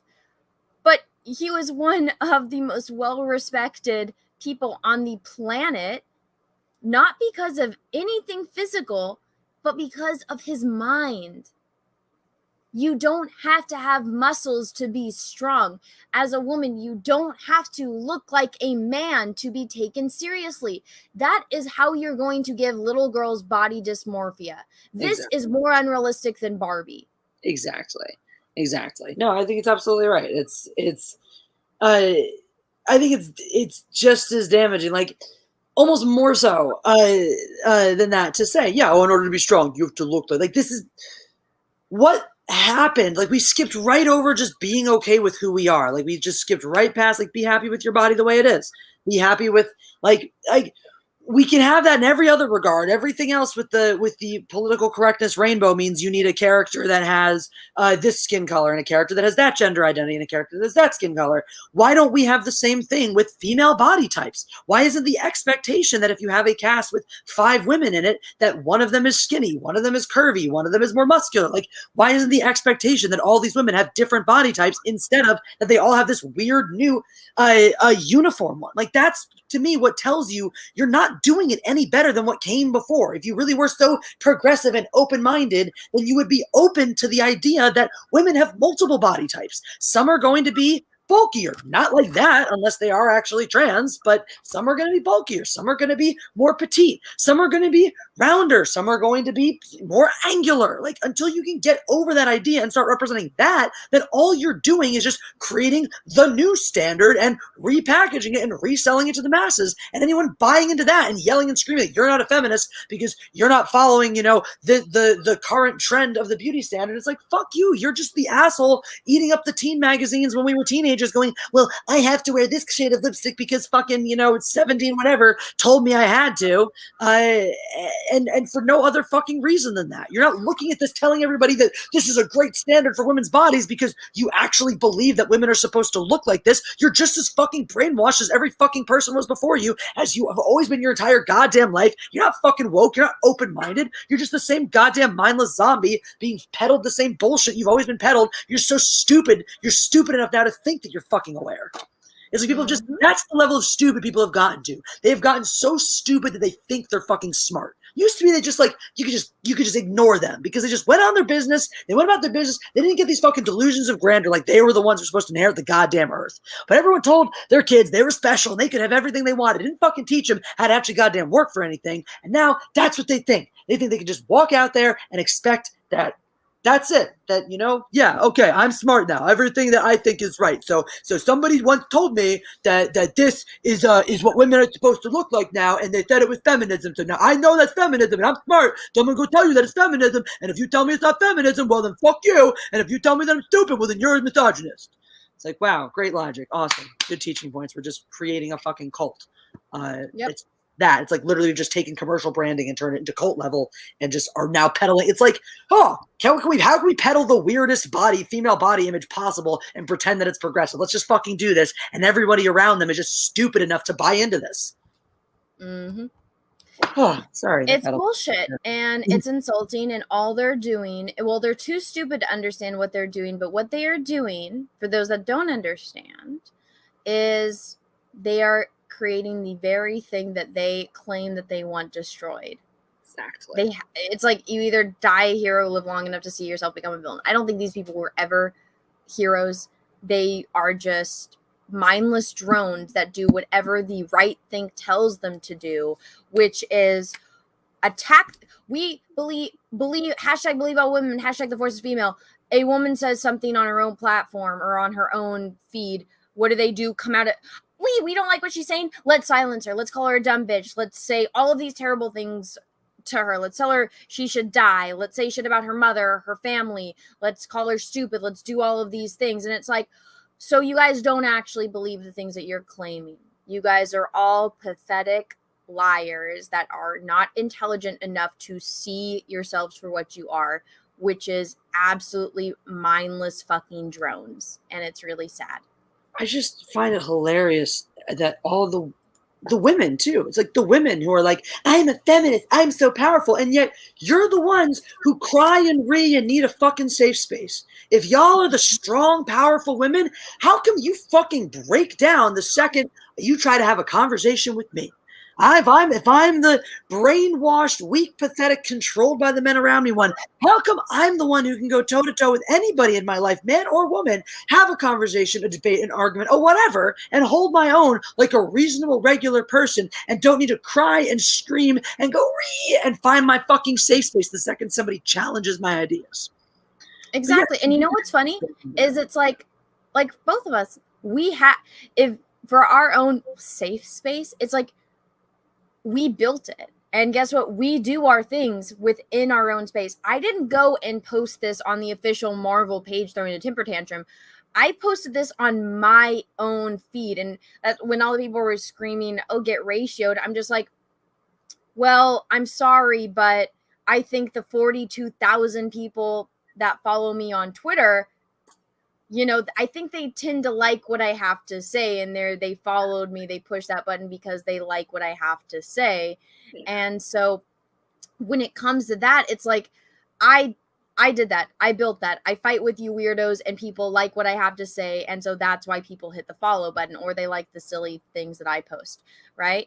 And so I built that on my own. Somebody didn't go and tweet for me. I've been doing that. People don't sit here and make videos. I make the videos. I do that. I have built up all of my platforms on my own, and they claim they want strong women, or, oh, men are holding women back, or this, and this. And it's like, well, if you actually took the time to, you know, grow yourself and, you know, do these kind of things, then you might actually have something. But then the second that they see someone like me or like you or other women that have built up their platforms, I see like women like Lauren Chin get it all the time.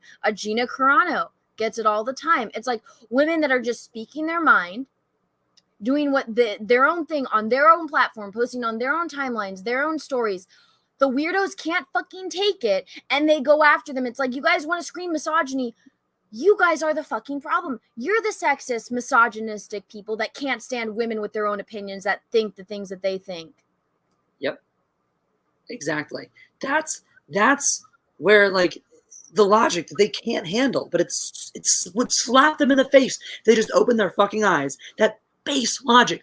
When do you or I ever just show up in their timelines? When do we ever just show up on their fucking feeds to just? I don't know who these people are until they come and find me. We don't fucking care. We don't bother them. We don't do that. Like, they're so enraged by our very existences that they have to come follow us to bother us as if we're fucking. When the hilarious part is, if they just didn't pay attention to us, they wouldn't even fucking know we existed. Mm-hmm. We'd have no impact over their lives. And it's like, you choose to engage. You choose to come and try to make other people miserable because you're miserable. You choose to be miserable in the first place. You choose to engage with content that makes you miserable. No one's fucking forcing you to do that. You're choosing it. And yet you're trying, and then you want to cry and scream that everyone's being mean to you and nobody's listening. Don't be a fucking cunt. Exactly. That's the best version of this, Jessi. Don't be a fucking cunt. Just fucking don't. Or you can cut it. You can truncate it, you know, keep it R-rated and truncate it. Just don't be a fuck. Basic logic. Don't be a fucking cunt. Going to someone else's Twitter feed to talk shit and then throw a tantrum when you don't like what they say is like showing up at a party, walking over to a clearly tight-knit group, inserting yourself into that group to tell whoever was just speaking why they suck and you hate them, and then bitching at everybody else when they're unhappy about your sudden intrusion. Mm-hmm. Exactly. That's the level of etiquette you're dealing with here. Like, people, just imagine for a second. Like, imagine that this is a social landscape, and conduct your fucking selves the way you would in a fucking social landscape. Nobody fucking invited you to this party, so don't fucking come. Don't fucking show up. And when you do, don't be surprised when everyone acts like they don't want you there. Mm-hmm. Exactly. Well, I think we've said everything we need to say about all of this. I will be making a video about it. I am going to respond to that one blue check mark that I saw pop up. I wonder how many are going to. I feel like I'm going to have a count by the time. I feel like every single post I get more and more blue check marks triggered over the stuff that I say. But I'm going to read super chats now. Sorry for everyone that was waiting very, very patiently. I appreciate it. All right. Jessi, can you stay? Or do you need to get going? Yeah, of course. Cool. All right, let me see. Do you by any chance remember what the last one that I read was? Oh, D. James Baker's was highlighted for a long time, but I don't think we ever read it. So I think that was the last one that was up. Oh, okay. What was the name? The James Baker.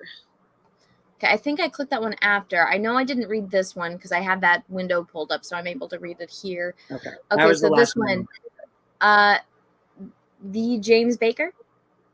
Yeah, that was the last one I remember. Thank you for the super chat. Hey, YouTube, been a while. You guys are fine. Thank you. It's the you guys are fine, which was great because Baltimore guy sent a super chat earlier, and he was the original you guys are fine chat. So I love it. D. James Baker, you are so fine, and it's good to see you too. Let's see. Russell, thank you for super chat. Pussy's podcast reacts to Empire Strikes Back. That's the thing. Colin Hodge, thank you for super chat. Guys, you're not feminists. Deal. Thank you for the British pounds for that. I don't think I've ever claimed to be a feminist. I don't ever label myself anything ever. I just am. If you want to know what I think about things, just ask questions. You'll find out. There you go. Mandatory Carrie, thank you for the super chat. Hashtag keep fighting. Thank you.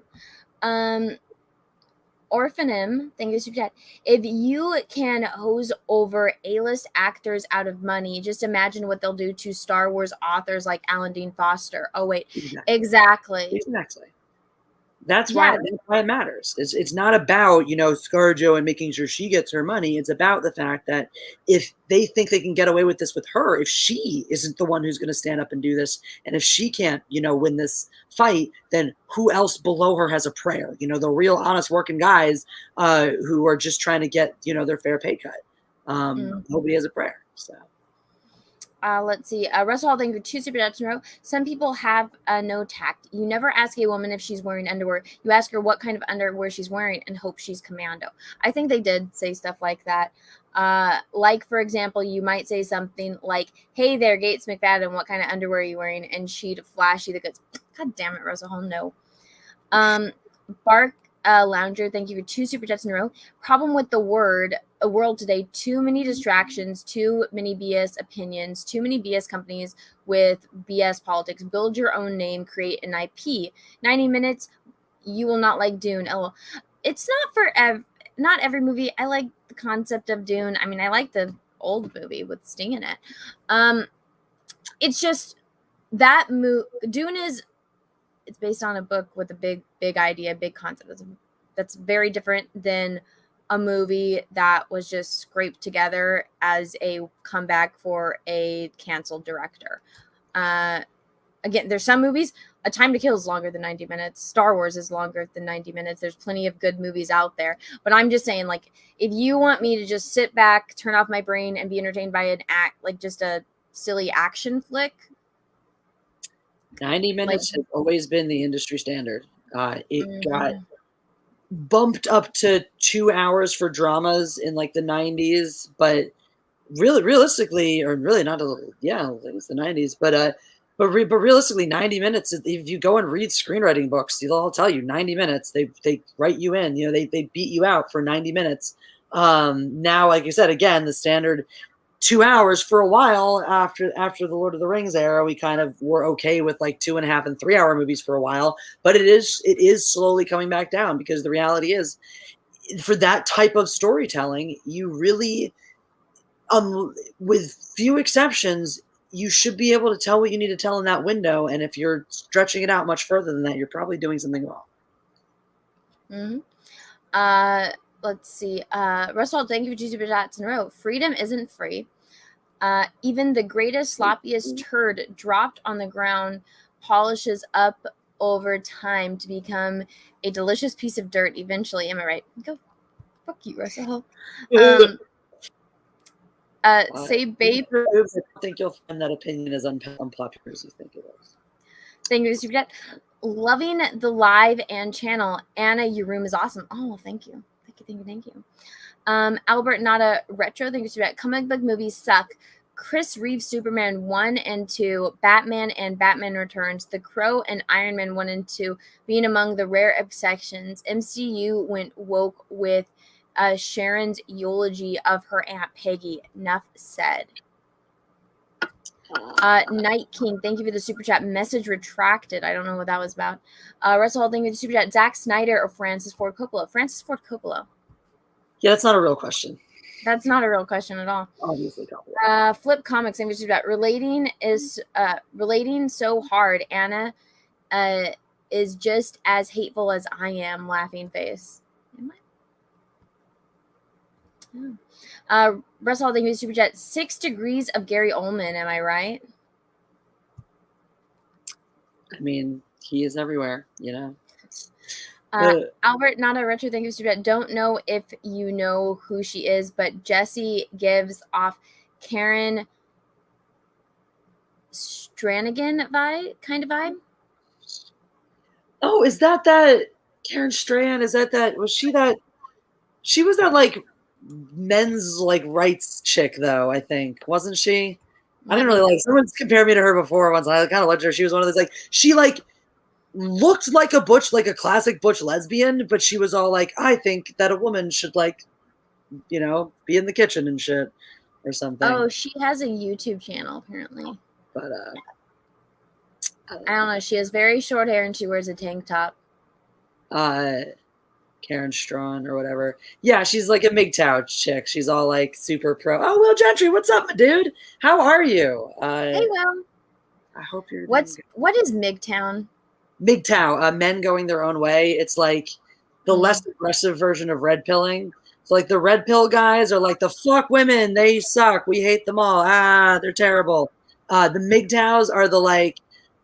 There's like a range with MGTOW. I've met the MGTOWs that lean into the red pill territory. They're like, women are the worst. They're devil creatures. And the other ones, like the more mild MGTOWs that are like, well, I have been burned by women many times. And so I just am not going to rely on them anymore for things like relationships and stuff. But I'll just do my life. It's cool. Christiana says giving up on women. That's, I guess, one way to... giving up on women is kind of the idea of it. It's like choosing to be single.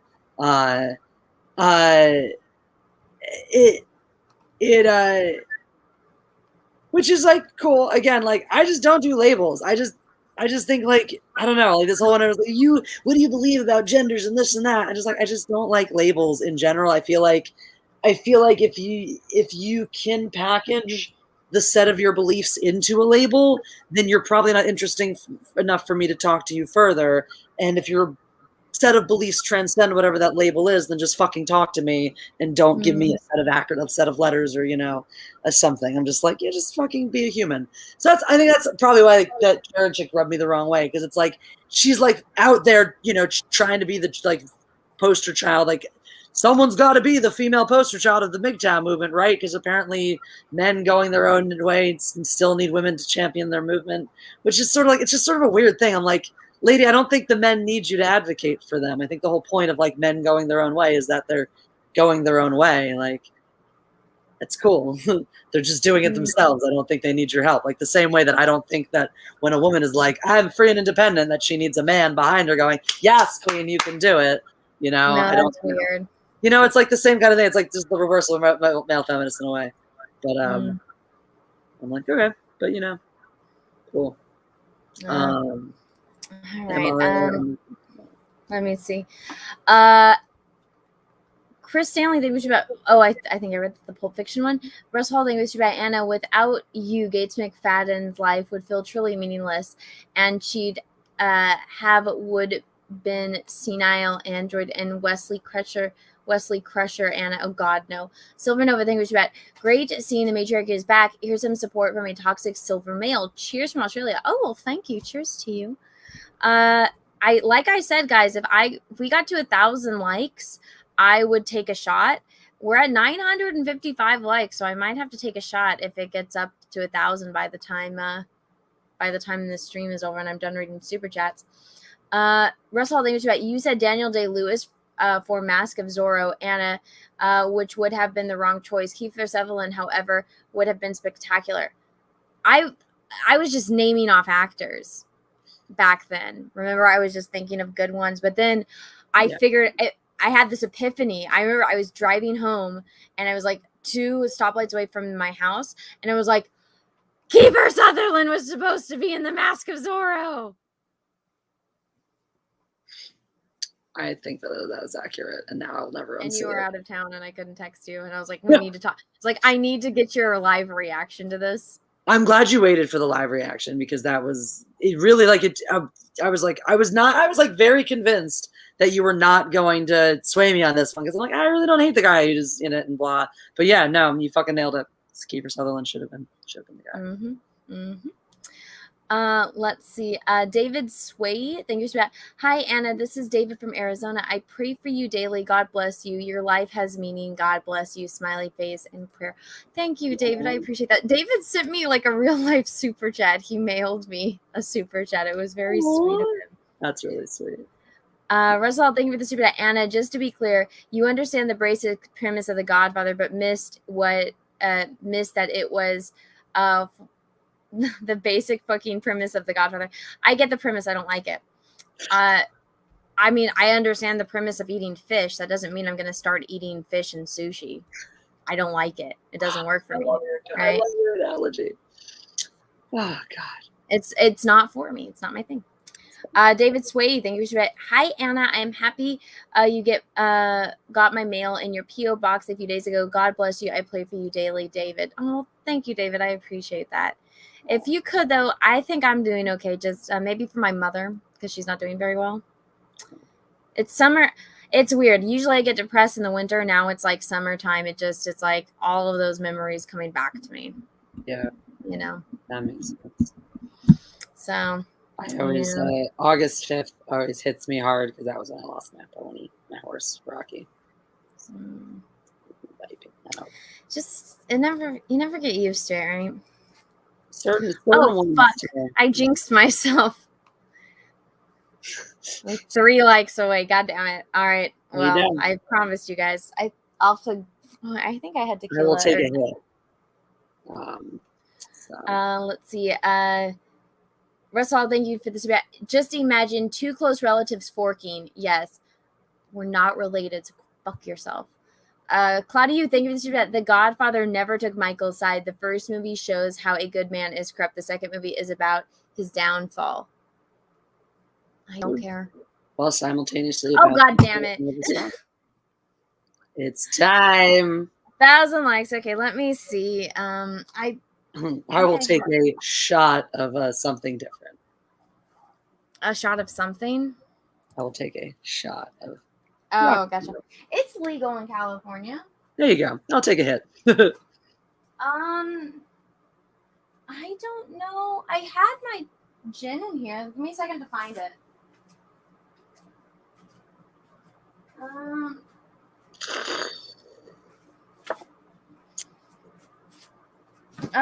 1 second, guys. I moved everything.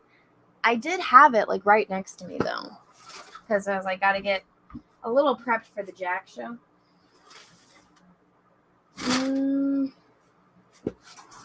How the hell? Oh, there it is. Hey, I think the same person who said that I reminded them of Karen just got super butthurt because I said I don't like Karen. That's funny. I know. That's hilarious. I enjoy it. It's okay. After you explaining me the concept, I don't know if you noticed, but my eyes severely glazed over. Yeah. As you were explaining it to me, I was like, I don't need this in my life. Okay. So, I'm gonna have to drink this with water, unfortunately. But so I got my Cecil flask, and then it came with a little funnel, and then 2 shot glasses. The Cecil flask is inside, so is the other shot glass. I have this.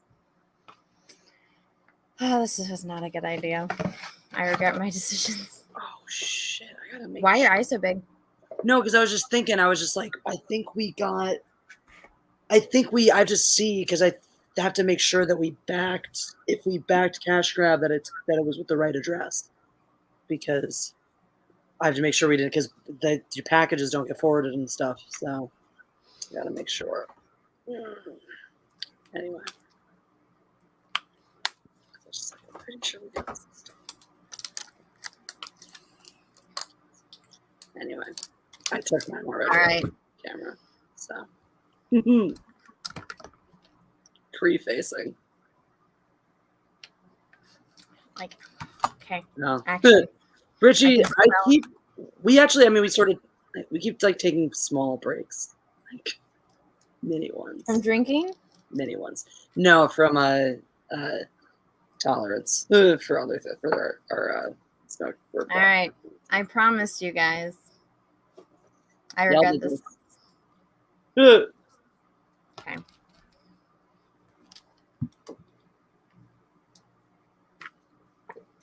It's hot. I like gin. It's just like that. I have to get over the fact that I'm about to drink gin. I like it. I just didn't deal with it. Okay. And I mean, it's better than vodka. I think I just lost my super chat window.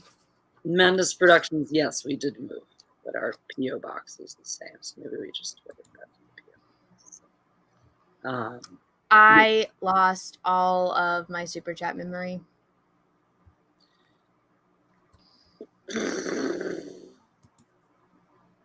I am pissed. Red. Okay, let's try to open up this stupid window again. Okay, let me show you guys. I probably shouldn't be showing my backstage, but okay. So, this is what it looks like with your super chats. Mm-hmm. Oh. So, okay. And you're not getting them through the backstage thing? Mm-mm. Did they stop on there? Were they not refreshing on there? Well, when I did the thing, I accidentally clicked out of it and it refreshed. And because I refreshed, it made everything go away. Oh no, I hate when it does that. Sometimes it comes back if you refresh again. But I think I'll lose all the ones that are on here. Maybe. Which let's see if this did it. I did. I just lost all the ones that were on there. Yeah. I'll highlight this one. Albert Nana Retro. Thank you for that, Jess. Couldn't sound any more ignorant if she tried. Watch the documentary The Red Pill by Cassie J and draw your own conclusions. Karen rocks. Jess sucks. Sorry, I made a comparison of a good woman to a man hater. Jessi is not a man hater. Please don't insult my guest just because she had an opinion that you don't like, which she has every right to do. And guess what? I don't like the woman that you said that she was like either. I've seen like 1.5 of her videos and I couldn't make it through and I turned it off because I don't really care for her opinions. And people tell me that I remind them of certain people all the time. And I look at them and go, you're fucking crazy. Like one of my biggest pet peeves, people are like, Anna, you look like this person. And it looks like somebody that looks absolutely nothing like me. So please don't insult my guests. I do appreciate that you have been supporting my channel. But I mean, going off on someone because they had an opinion that you don't like, and Jessi made pretty valid points on why she didn't like it, that's kind of like being a snowflake. Exactly. So, it's grow a little bit of thicker skin. You're not going to agree with everyone in the entire world. So the fact that you said Jessi is like someone and she gave her an opinion on it, it's like, I don't know what else to say. It's like... Because it's not like, look, and I'm a vicious human being, and I have been vicious to many a person, and so I could understand if you were butthurt because you told me that I looked like this person and I ripped her a new asshole or something, but I was like constructively critical. Like I just very, very like reasonably and measuredly said why I didn't really care for her, and you felt so upset by that you had to tell me I suck. Wow, and that I hate men. Hey Jeff, I hate men now, so I guess we have to break up. Those 2 years are just down the fucking toilet. Like, do you people think before you talk? Oh, apparently I hate men now. Oh, okay. Yeah, so what? I thought I heard you say, "Hey Jeff." Yeah, I said, hey Jeff, I hate men now, so I guess we have to break up. Yeah. Finish up the lease. Yeah, we can stay for at least like a year. All right. Cool. So we're gonna finish the lease if that's okay with you. If I'm allowed to cohabitate with the man I hate, Albert. If with your permission, I'll finish cohabitating with Jeff for a year. And if I can't be reformed from my man-hating ways before then, well, I'll just leave him since I hate men. It's like, what do you? It's just. I'm sorry, dude. I know you've been like a big super chatter in this stream, which I do appreciate, but I mean, this is the kind of stuff that Jessi and I have been talking about this entire time. I mean, you're literally doing to Jessi what all of those people on Twitter were doing to me, except Jessi gave her honest opinion on something, and she was a lot nicer than she usually is. And I mean, I don't think Jessi hates that person, but you compared her to someone and she gave you a critical analysis of it, and you got offended by that. I mean, I don't think that there's anything wrong with that. I think that you're kind of doing the exact thing that we've been very much against this entire stream. So, not a big snowflake personally. Not a big snowflake. It is a little bit. I mean, maybe you can't get your entire message through in a super chat. So there is a Anna calling out her.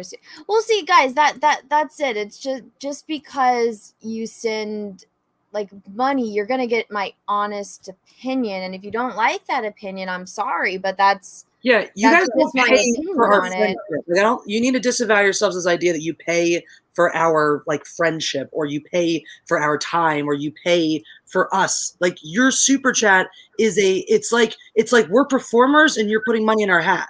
Like we've already given you the performance. We're here performing for you. You are tipping out based on that performance. That's it. Transaction completed. We don't owe you a song and a dance and showing up at your doorstep and sitting down at your fucking dinner table because you send us a super chat. We love you. We appreciate the fuck out of everything you do for us. But we're also people. We're not your circus monkeys. We're not here to dance for you. Well, it's also like if somebody sends me a super chat about how they think The Last Jedi is the best movie in the entire world, I'm not going to sit here and agree with them, right? It's like, I thank you for the super chat, but I think if you are sending me a super chat saying, you think The Last Jedi is the best movie in the entire world, I'm going to be like, well, I think that's bullshit, and let me explain to you why I think that is 100% wrong.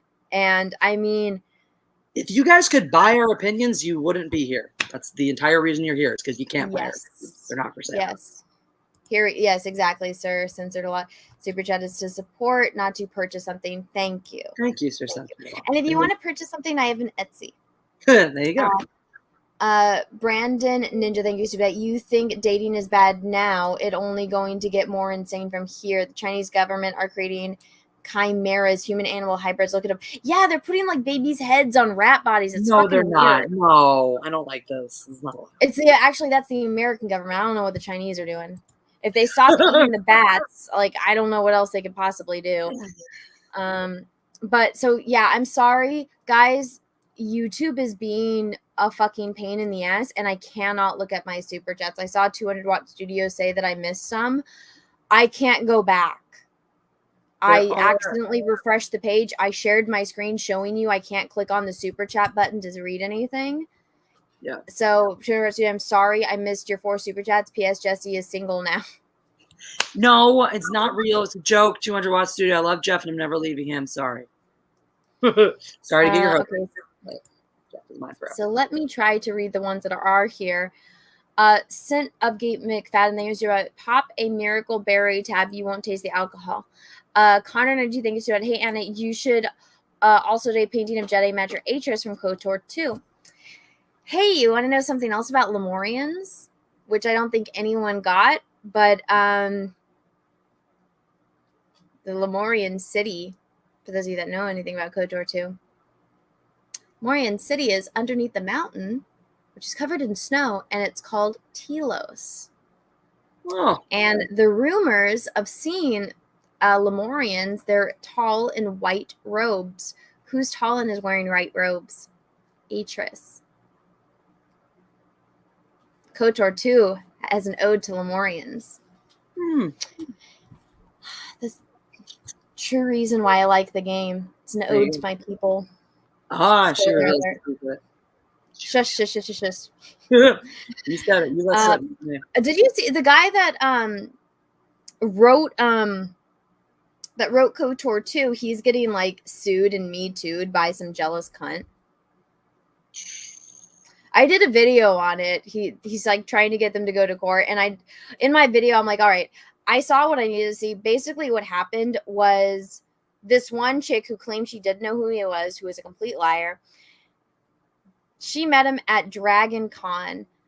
They made out, and I think she wanted like a new baby daddy, and he lived in California, she lives in the Midwest somewhere, and then they would meet up at cons, and she talked to people about how, he's like her con boyfriend and stuff like that.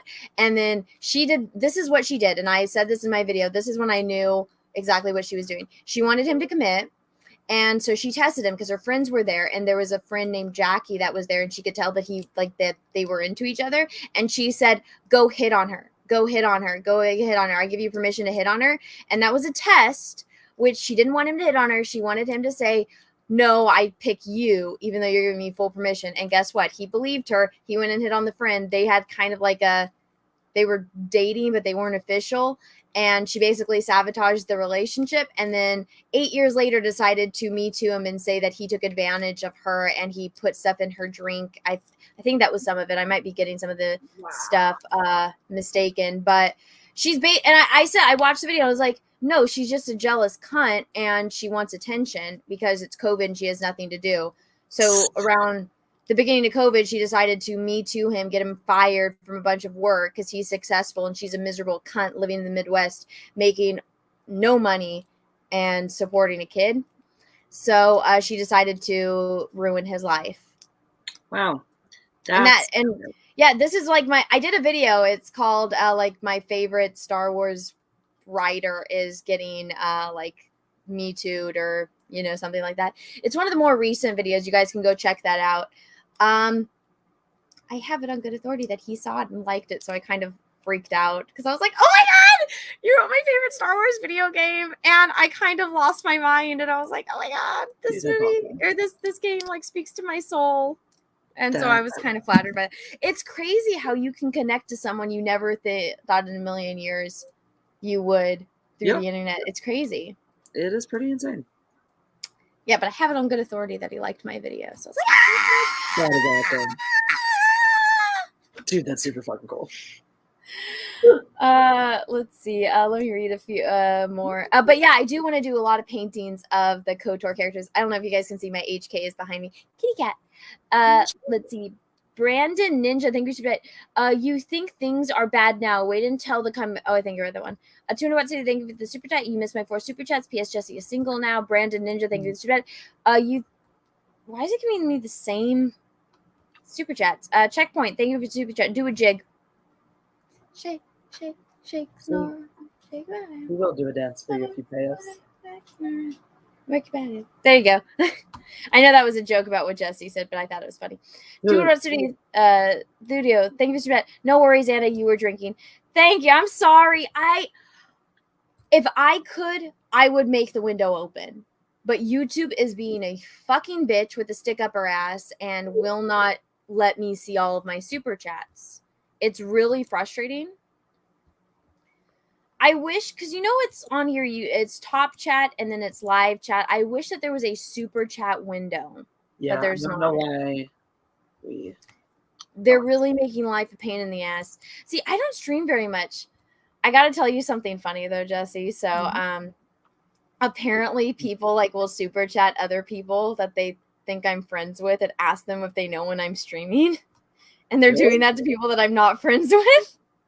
That's hilarious. I know. I was like, what? And so they're just sending super chats to people that they know that they don't like me. And they're like, hey, you know, do you know that Star Wars girl? Do you know when's the next time she's streaming? And somebody sent me a clip of one, and I was like, oh my God. Who It was hilarious. I'll Uh, tell you who it was, or like who the person was after we get off air. But it's like, for those that know and you know the lore, it was a person that notoriously hates me. That's funny. I know, it was really funny. You going away, little mouse. But let's see. All right, I can't see any more super chats. If anyone sent them, I apologize. YouTube is a fucking hunt. If it works by the next time I stream, I will go back and I will read all the ones that I missed. So Also, I apologize to everyone. Shout out to my dude Alexander Leonham. I saw him here, and Michelle O'Rourke was in the chat as well. She's gonna have a baby. Oh, congrats, boy or girl? Girl. Yeah. Congratulations. Yeah. So she's excited. She was expressing last night that she's a little nervous about becoming a mother, but we all think she's gonna do a great job. So. Aww, I'm sure you're gonna do great, and you're gonna be so happy once you get to hold a little munchkin. Yeah. And it's gonna love you more than anything else in the entire world. That's very true. Very, But true. with that being said, Jessi, do you have any closing statements you want to make before we end the stream? Because we've been going for almost 4 hours now. Fuck yeah. Y'all should definitely check me out on Live It. That's capital L, capital I, capital V, capital I, capital T. I play music over there. It's where I stream there like 5 days a week and then some. I'm there all of the time. There's a group chat up over there. That's where the mindless mob is strong. So definitely go check us out over there. I'm also going to go jump in right now. Etep Wakuian's The Place to Be Reviews. He's having, I think it's his birthday stream or something like that, having a big Bash live stream over there. I think Jeff's on it right now. So I'm going to pop over there. You guys should go check him out. He's a super fun guy. He was on my stream last night. So that's that. And I'll be in Vegas this weekend. So come say hello if you guys are going to be out at the meetups. Well, have fun to that. I'm going to miss you again, but we will be on Jessi's channel next week, which is Mindless Entertainment. We will be over there. We do this rotating from each other's channels. It's at 3 p.m. Pacific Standard Time, maybe 3:15. But it's either on my channel or Jessi, so check that out every Wednesday. Sometimes we bring guests on, but typically it's just us. And yeah, and you guys can find me on Twitter. It is that Star Wars girl at that Star Wars girl without the I. And you'll find me. It's me on the Princess Leia body. But I'm currently at war, so if you want to be entertained, go look over there and see that. If you don't want to wait for the video, I will be coming out with another video here soon. Also, if you guys are interested, I have an art channel that I do live streaming on. I try to do it every other day. It's a long name, but let me show it to you guys. It's called The Art of Anna TSWG Studios. So if you go over to my page, you go to channels. There's 2 channels here. There's my live channel, which you will find the re-uploaded live stream. So this one, once we're done, I make it unlisted and I re-upload it onto my secondary channel, that's Star Wars Girl Live. And then you guys can go over, if you're interested in my art videos, you guys can go over to the art. Why is it in light mode? That's weird. How do I make it dark mode? Why did it go to light mode? So you guys can go over here to the Art of Anna TSWG Studios, and I live stream myself painting. So last night I did a painting of Spock's eye. It's kind of fun. I think a little bit more intimate. There's less people there, and you guys just get to hear me talk and paint. And so that's what I do over there. I'm doing this project called the Eye Project. If you guys want to follow me over there, that's where to go. And I also have an art Instagram and a regular Star Wars Instagram. And it's just, if you just look up that Star Wars girl, you will find all the things. But Jessi, thank you so much for being here. Thanks for having me. Always. Missed you. Everyone, thank you so much for being here in the chat and participating. We love you. We wouldn't do this if it wasn't for you. And everyone, until next time, I hope you have a great rest of your day, morning, evening, afternoon, wherever you are in the world. And may the force be with you, because we are really, really, really going to need it. Bye, everyone. I'll tell you where I thought I came in the forest, when the lightsaber goes like this and flies off. I said, oh, what a great entrance. Ah! Ray caught it? She hasn't even been to Dagobah for training.